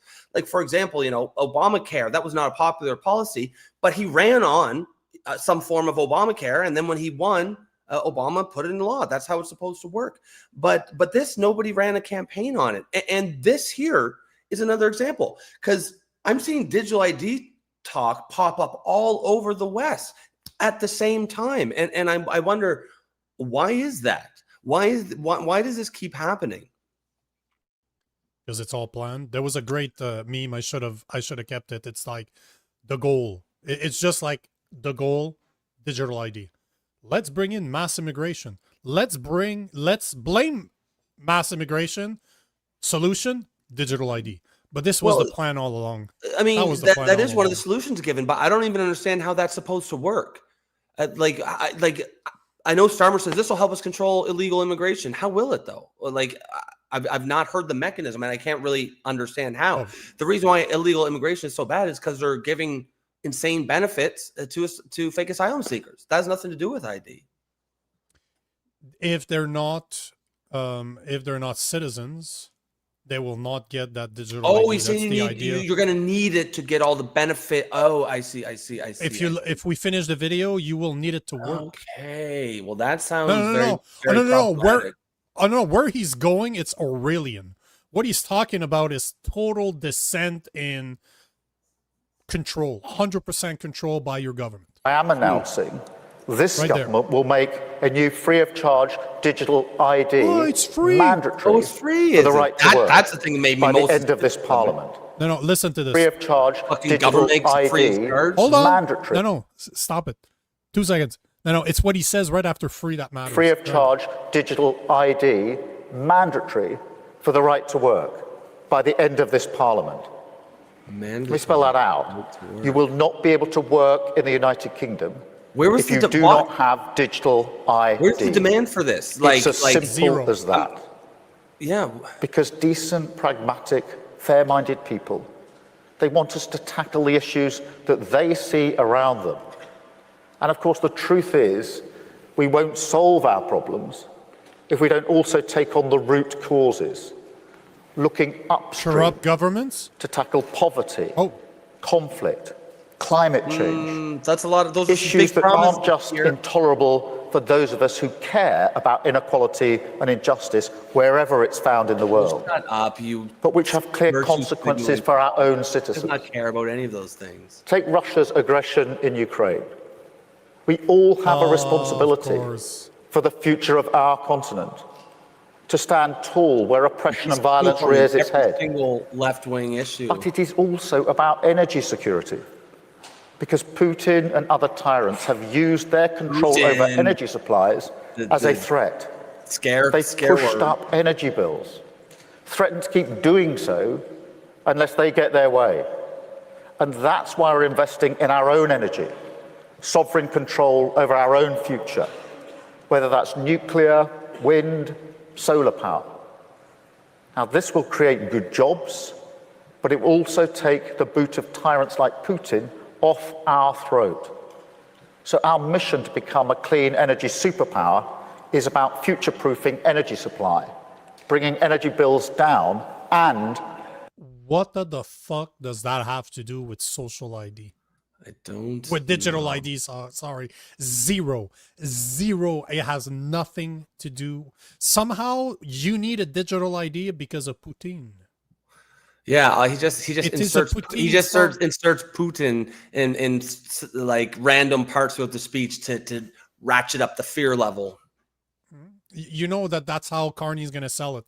We need digital ID to fight Trump. That's exactly it. Fight Donald Trump. Fight Trump. Donald Trump. And they're like, yeah, give it to us. Govern us harder. Protecting the planet that we all live on. And it's free. It's free. Doing right by our That's values the thing that's most suspicious and about. by our Government countries. introduces what will undoubtedly be a very expensive program, and it's free to use. Nah, bro. You almost had me there, Kier. You almost had me. Nice You know, try. there's a term, there's an expression in marketing that says that if something is free, that means you're the product. Yeah, absolutely it is. Just saying. Exactly. Why do you think there's so many free apps out there? Because they want your information. You're the product, bitch. Yeah. It's not that hard to understand. Yeah, and sometimes that's okay. Like, I don't really care if fucking, some app gives me a service I need just to get my information or whatnot. But like, it's real sketchy when you don't know that you're the product. If you know and you decide, that's one thing. But it's free, bro. It's free. Yeah. What's the word? And our citizens.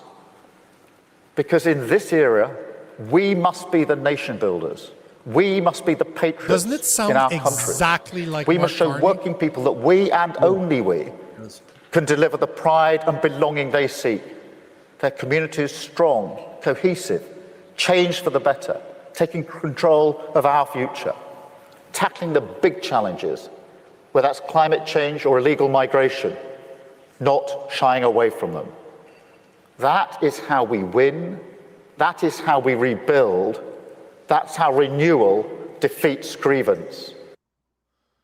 This is, man, it is so dystopian. And for a second, I was wondering, is there somebody in the crowd? But then you could hear people cough. So not one word was heard in the crowd. So, people are just like, Yeah. What are you saying here, bro? Yeah, What are and you of saying course there, Starmer? the left wing media is talking about Starmer like this is like the because I saw him talking about this speech he gave, like, oh, he's so brilliant, like that's true strength, that's a leader, and they all jumped into action and they all had the same buzzwords about him. Just sounds like the people backing Carney. Yeah, interesting.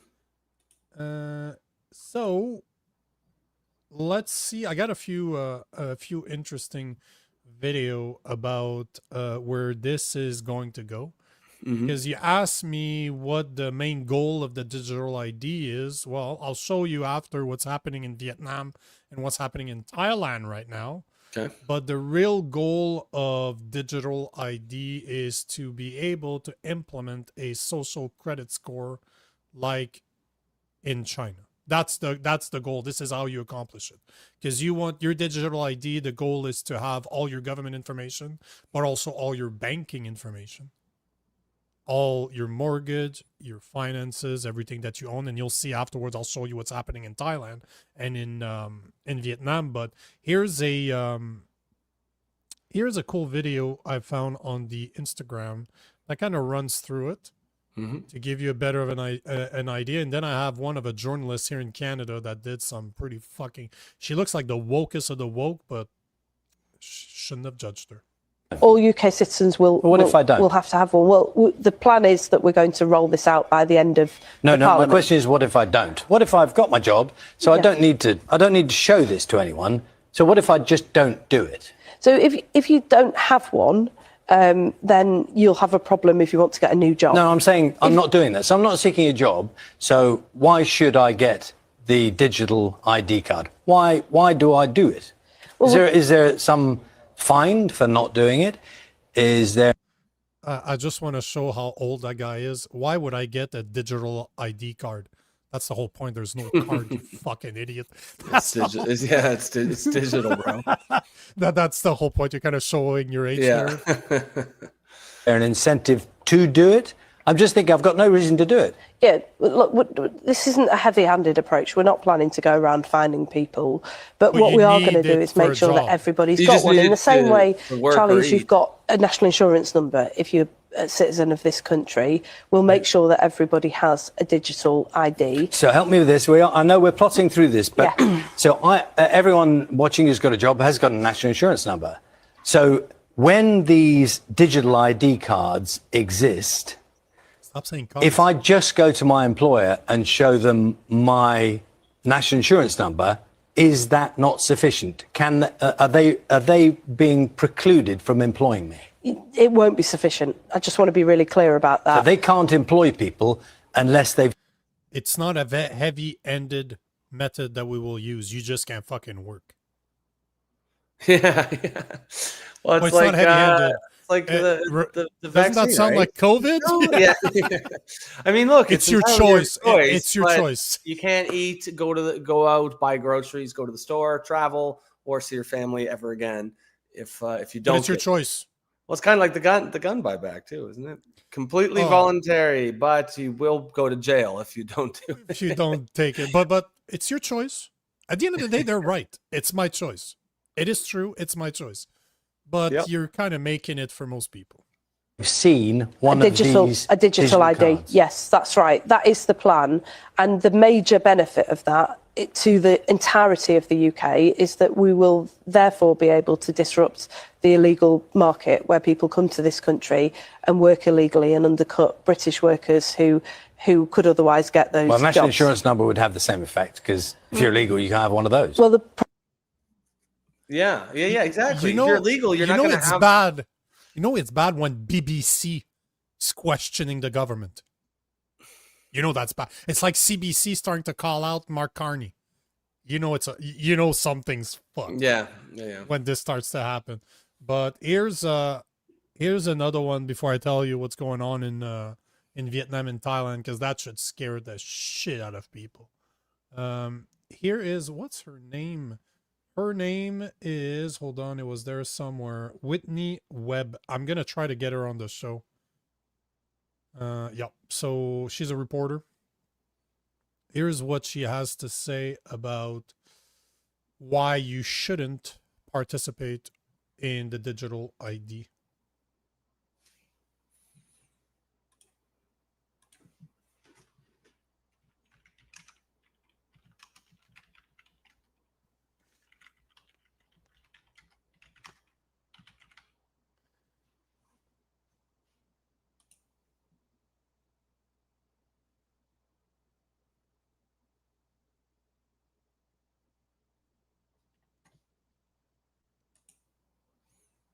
Are we waiting for something?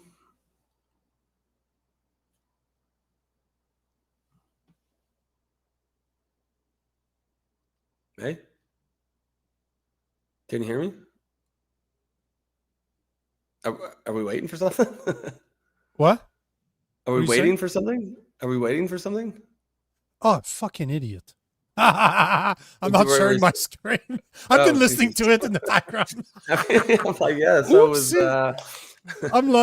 I'm listening to There's it. a coordinated global policy push for digital IDs as the new form of government-issued identification credentials. And they're essentially all based on your biometric data, which can be your fingerprints, your face, the iris of your eyeball. And the idea is essentially to collect all of that data and have it housed or have it tied directly to your digital ID. So your physical ID will be mapped to the digital ID. Digital IDs are not really a separate project from CBDCs and this new digital financial system. And UN documentation and also documentation from the Bank of International Settlements, they very overtly state that CBDCs and digital IDs are meant to go together. And without digital IDs, the CBDC digital finance system cannot exist. They have to know who you are. And so they want to have your wallet tied to a digital ID and have that digital ID be mapped to your physical ID through the biometric data collection. One of the main reasons for this coordinated global push to develop digital IDs is because it's deemed essential to the entire Sustainable Development Agenda, which is the UN Sustainable Development Goals, or SDGs, also known as Agenda 2030.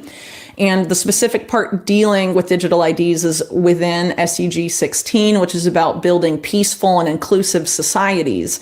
One of the indicators of SDG 16, 16.9, calls for legal identification for everyone in the world from the time they're born, essentially. One of the main words they use to market this stuff is equity and inclusion. The idea that we need to include everybody in these new systems.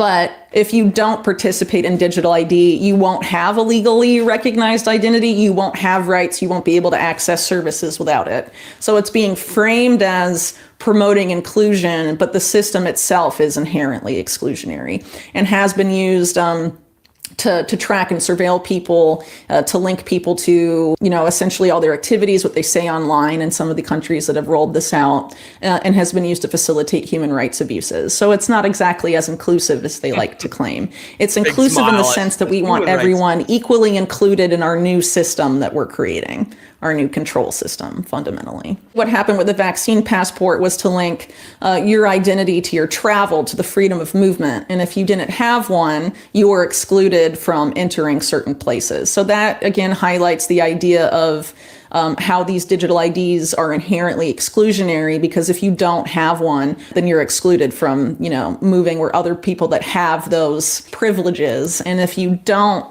abide by these various stipulations, you're excluded from participating in those things. So one of the things I should have noted the video, I lost it, but you know the guys from Blender News, the two guys? They made a video months and months and months ago, probably like 6 months to a year ago, talking about how one day they will introduce your carbon footprint on an individual level, as in they will start analyzing how you live, how you transport yourself, what's your carbon footprint, what you eat, how you travel, the clothes that you buy. You will have a certain carbon allowance that you're allowed to spend over a year, and you will have to pick and choose on how to use. So we're talking about you're using your own fucking money, but you can't buy the stuff you want because you might be carbonating the world too much. So they talked about that 6 months to a year ago. There's another video from one of the UK government representatives saying that there will be a carbon footprint attached to your digital ID as well. That's crazy. No, fuck that shit. Because they could say, they could be like, "Oh, sorry, you've already used up all your megatons of carbon. No more meat for you for the rest of the year." But it's only that is exactly what they want to do. The thing is that, as she said, once they have your physical tied to digital through biometrics, and then your digital is connected to all your assets, everything that you own. And to me, that's why COVID was a test. The whole way through was a test to see if we would comply into something that was so idiotic that anybody with common sense would say, yeah, no, I'm not participating in this shit. And unfortunately, 91% of Canadians, it's estimated between like 80 to 91%, depending on the data that you look at, have at least one shot. And how many of those people actually believed in it or just did it because they didn't want to lose their freedoms? Yeah, sure. So if you want to know what the consequences of the digital ID, how bad it can become, here's a video that will kind of explain to you what the fuck is going on in Vietnam right now. So it's been reported that 86 million people in Vietnam got debanked for refusing their digital ID. So their account was completely erased because they refused 100. Oh, bro, it's everywhere right now. Is it Vietnam? Vietnam. 86 million people got debanked for refusing the digital ID, and guys like really regular guys that I follow are starting to talk about this. Like, hey, guys, what the fuck is going on in Vietnam? You are sipping your cafe sedan in Saigon and scrolling your banking app, and boom, your bank account vanishes in thin air. No email, no warning, just a digital black hole where your money used to be. Sounds like a nightmare, right? Well, for millions in Vietnam, it's a reality, as Vietnam wiped out over 86 million bank accounts. That's right, 86 million. The official narrative says it's about security and efficiency, but come on. This screams of the World Economic Forum playbook. a stealth strike in the Great Reset Wars. Remember when Vietnam fired 245,000 officials overnight and called it efficiency? And when Vietnam issued the gas vehicle ban starting in 2026? This is the next chapter in Vietnam surrendering to the Great Reset and the globalists' agenda. And it's happening faster than a motorbike dodging traffic on Wingway Street. Stick around as we're exposing today about what's going on, why this can be a trap, and picture this. This is your wake-up call. The British... Oh, I think it's her. Yeah, I think it's one, because there's another video afterwards. I think that's where they talk about the carbon footprint on top. I'm telling you, bro, it's such, it is a scary fucking sight. Government is pushing forward with plans for a national digital ID system. They've called it the Brit card. And if that name doesn't send a chill down your spine, you have not been paying attention. It isn't just about proving who you are online. That all sounds rather lovely. This is about building a centralized, state-controlled digital identity system that could be used, will be used, to link your finances, your medical history, your travel movements, your social media activity, even your social activity in real life, and more. It's quite frankly a digital dog tag. And once it's clipped around your neck, you will not be able to take it off. So let's start with the basics. What is this Brit card? According to leaked briefings and government statements, and frankly, any of us who've been paying attention knew this is your wake-up call. The British government. The Brit card is going to act as a unified digital identification that every British citizen can use to access public services, to prove their identity, and eventually, though they won't say this part out loud, link with your banking, your health, and your travel movements. Let's also not forget that we are already seeing the slow creep of programmable money. The Bank of England is working on a digital pound and has been for a few years. And there are active conversations now about linking spending capabilities to your digital identity. That means if your ID is flagged, limited, or suspended, I don't know, because maybe you said some hurty words on social media, that will mean you can't access your own money. Just let that sink in. The government already has a proven track. The Brit card. And that is why today I am announcing this government will make a new free of charge. Yeah, this is very sketchy.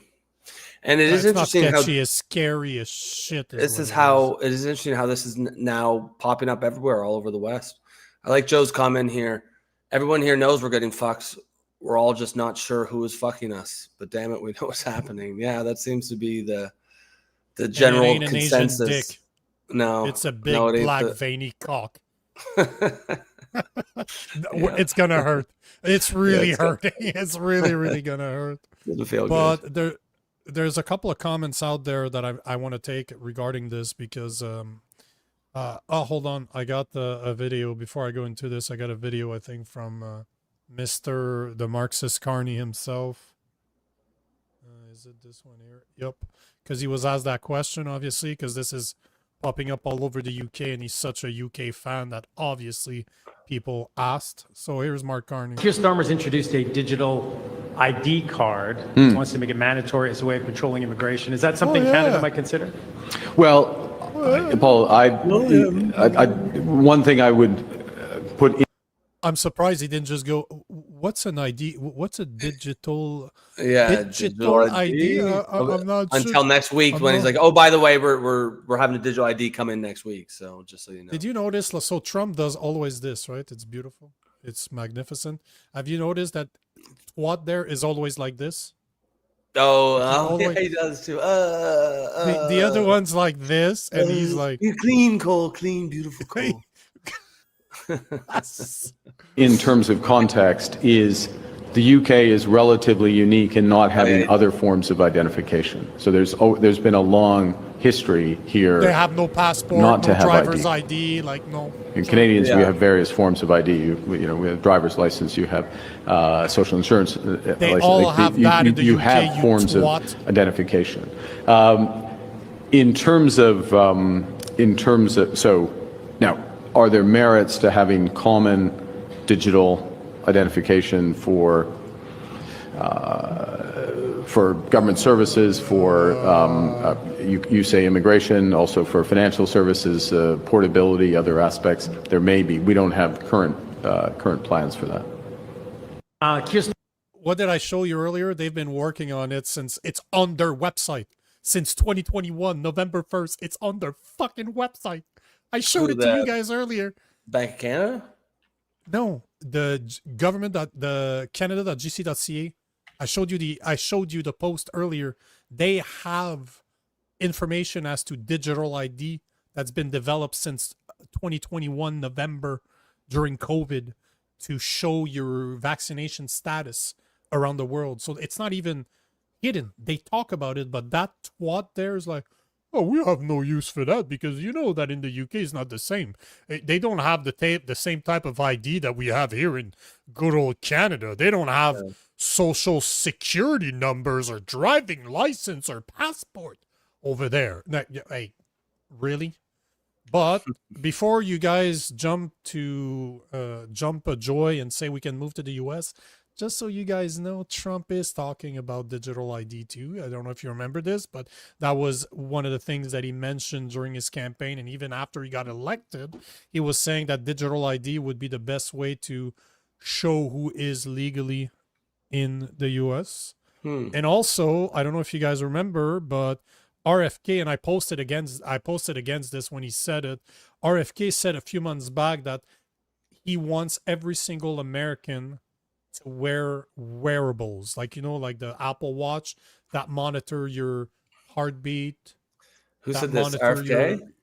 RFK Jr.'s talked about that. And if you listen to the reporter that I showed you, what did she say? That the whole goal is to link your physical person to a digital ID through biometrics. And even RFK has talked about that. And if you really want to get your mind blown, look into Palantir, because this is how they make it possible. Yeah, everything that they're talking about. It's been mentioned. I know that's comments. Yeah, Mr. Doctor talked about about Palantir is behind the digital ID stuff. Really? Palantir, that's Peter Thiel, right?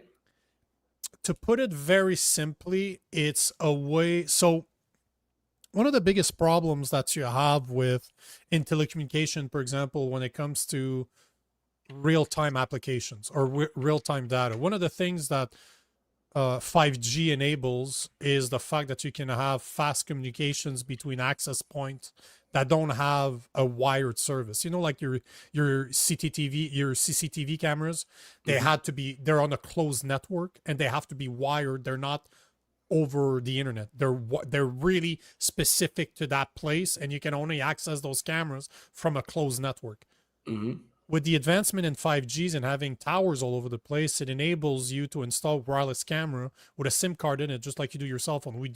I did that for a living for years. We installed those towers and we could sell those services to people. And one of the things that 5G enables, it's so fast, the latency is so low that it enables you to do what we call real-time monitoring. So let's say that you're a pipeline. This is one thing. In Canada, if you have a pipeline, you need to be able to verify the flow and to be able to cut it in real time. If something happens, if you're seeing that from point A to point B, there's a problem with the flow, you're assuming that there's a leak somewhere, you have to be able to cut the flow. That's part of the law.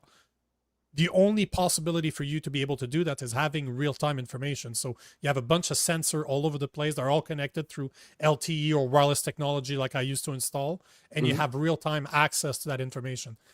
That's what wearables allows you to do. So basically, when you have a wearables connected to your cell phone has an app that analyzes your sleep, for example, your sleeping patterns. What are your heartbeat? What's your pressure? What's the temperature? That information, RFK said he wants it. He wants to be able to access it because that will show us if the people are in good health. Do you remember 1984? One of the things that they do is that they force you to work out through a TV and they look at you. Are you working out? Hey, Mr. whatever his name is. Do you remember? Yeah. So this is all real-time information. And guess what comes with having access to wearables where you are at any given time. And what's his name? Not Soros, but the guy that just stepped down as the WEF leader. I can't remember, like, the bugs. I'm drawing a blank right now, whatever the fuck his name is. He's the one that... Which guy? Klaus Schwab. There's a video of him out there that explains that the goal is to start with wearables. Once the wearables have been accepted, we're going to sync in all your digital ID into something that you can wear with you. Then the next step is to have something that's integrated into your skin. And I don't know if you know, but Elon Musk is a big fan. One of the things that scares the shit out of me from Elon Musk is that he believes in integrating technology with the human body. Like, he wants to integrate this technology into, let's say, your brain. And I saw a comment, and that is exactly what I believe. Wise guy said that the digital ID is the real mark of the beast. You know why I have a cross in my baptism tattooed on my right hand? Because I'll never accept that fucking beast. That mark of the beast is supposed to go on your right hand. This is the mark of the beast for you. Wow. But Klaus Schwab explains that it starts with a wearable. Once you sync all your information and people are used to having it, you sell the idea of having a chip implanted either in your hand or your brain. And he talks openly about this. You can find the videos. It's fucking scary as shit.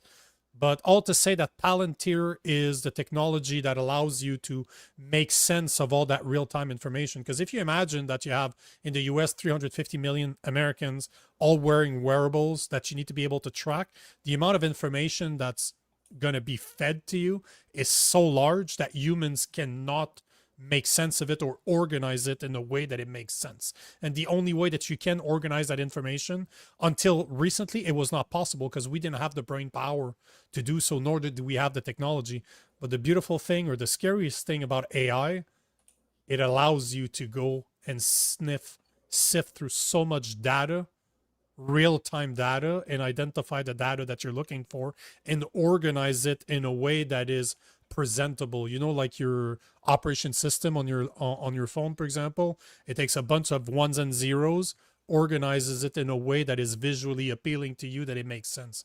That's basically what Palantir does. It integrates all that real-time information that you don't really know what to do with it, and it will integrate it into a way where AI can decipher, organize, and make sense of all that information and present it to you in a way that will give you the information that you're looking for, which is scary as shit.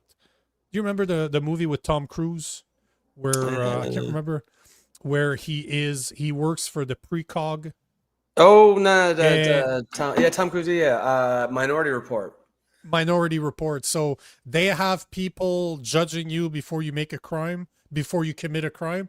Well, so yeah, not I that mean, part, but that part's not the important part. The part is, do you remember in the world that he lives, he has to have his eyes changed because everything everywhere is scanning. Oh yeah, this is the world that we're talking. This is what digital ID will enable. Yeah, I could see that. Like that doesn't sound that crazy to me. But yeah, certainly something to keep an eye on for. I got to feel like this is going to be. I just feel like Dig ID is going to become part of the public consciousness. So it's going to be like people are going to be talking about it, not even just over the next course of the next few weeks, but like from now on in general. I think we're just now to be like UK. I think seem like all the countries all have some sort of digital ID plan, and the UK is the first major one to kind of ring the bell. And now I think it's going to be a big story. You know, it's interesting because Jeff Heavley, we talked about it yesterday, and Jeff Heavley is like, he's not worried about the digital ID, and I disagree with him, but it's kind of smart what he was saying, because he's saying it's already in the media. They're already talking about it. There's already politicians, even in Canada and in the UK, they're pushing back on it. So yeah, it's like, to me, because it's already mainstream, I think people are already aware of the danger. And there's a higher chance. I'm not saying that I wouldn't be 99% surprised of people, if they pushed it back. If there's one thing that will be pushed back is on digital ID. But yeah, I think conspiracy theorists give a little bit too much power. Like yeah, even if, let's say we accept for sake of argument that there is some sort of cabal, it can't be an all-powerful, omnipotent one. Sometimes it's going to lose too, right? Like they still, like these people, they still require a dumb society to go along with it. If society does not go along with it, they won't be able to do it. That is the number one thing. They require, this is why I always called COVID a test. They wanted to see if hundreds of years of indoctrination, at least 100 years of indoctrination through radio, television, and the internet was enough. Are they going to follow what they tell them because we're going to scare them? And if you look, Starmer, what he was saying is for your protection. We need to be able to identify the illegals. But the only way that we can identify the illegals is by proving that you're legal. Yeah, that's so we need a digital ID. It's for your own safety. We don't want you to get gang raped by legals. We want to be able to identify them and kick them out before they rape you. That's basically what he's saying, right? Yeah. And to answer Mr. Doctor's question on how do we escape digital ID, I think it starts with free speech. Because again, like I said before, if you look at all the countries that are pushing digital ID, because Canada, they're not pushing it yet. As I said, yet. They've been working on it for 4 years, but they haven't been pushing it because those censorship laws are not in place. To me, that's those censorship laws, again, Bill C2, C8, Bill C2, C5, C8, C9, and C63 are the hills to die on. Because if that passes, you might as well kiss your country goodbye. You're fucked. If they can prevent us and jail us for speaking out about stuff they don't want us to speak about, you're fucked. They can pass whatever the fuck they want from that. And if you look at the UK, they're the perfect example. They let mass immigration in. When people got really pissed off, they started passing laws to prevent them from speaking against them. Now they're going to try to have a war between the two, between the original Brit and Islamist. And now they're pushing an ID card in order to save. You know what I'm saying? They create the problem knowing the solution they're trying to sell you. And we're seeing it in the UK. And what's going to happen in Canada? We need to fight those censorship bill. To me, that's where it starts. Yeah, I agree. If the censorship bill pass, we're fucked. Free speech has to be a non-negotiable value. It's the one number one. But I agree with you at the end of the day that we're more than they are. Like there's a great picture of a bunch of fat people eating at a table, but the table is on the back of people. Yeah. And when people start rising up, the table just flies. It's just after a certain point, if those digital IDs are put in place, I don't know that you can come back from that because AI enables you to have a very small amount of people controlling the AI because the AI is doing the work. If it's so that to me is if digital ID passes for the regular people, we're too late. We're way too late. Yeah, that's a good point. All right, guys, going to put a pin in there. If you're just tuning in, welcome to the show. Please stick around. Remember to like and share the stream. Consider buying us a coffee. You can see that in the top right, the QR code. And other than that, folks, we will catch you tomorrow night, 8 p.m. Eastern time. Same as always. See you then. Peace.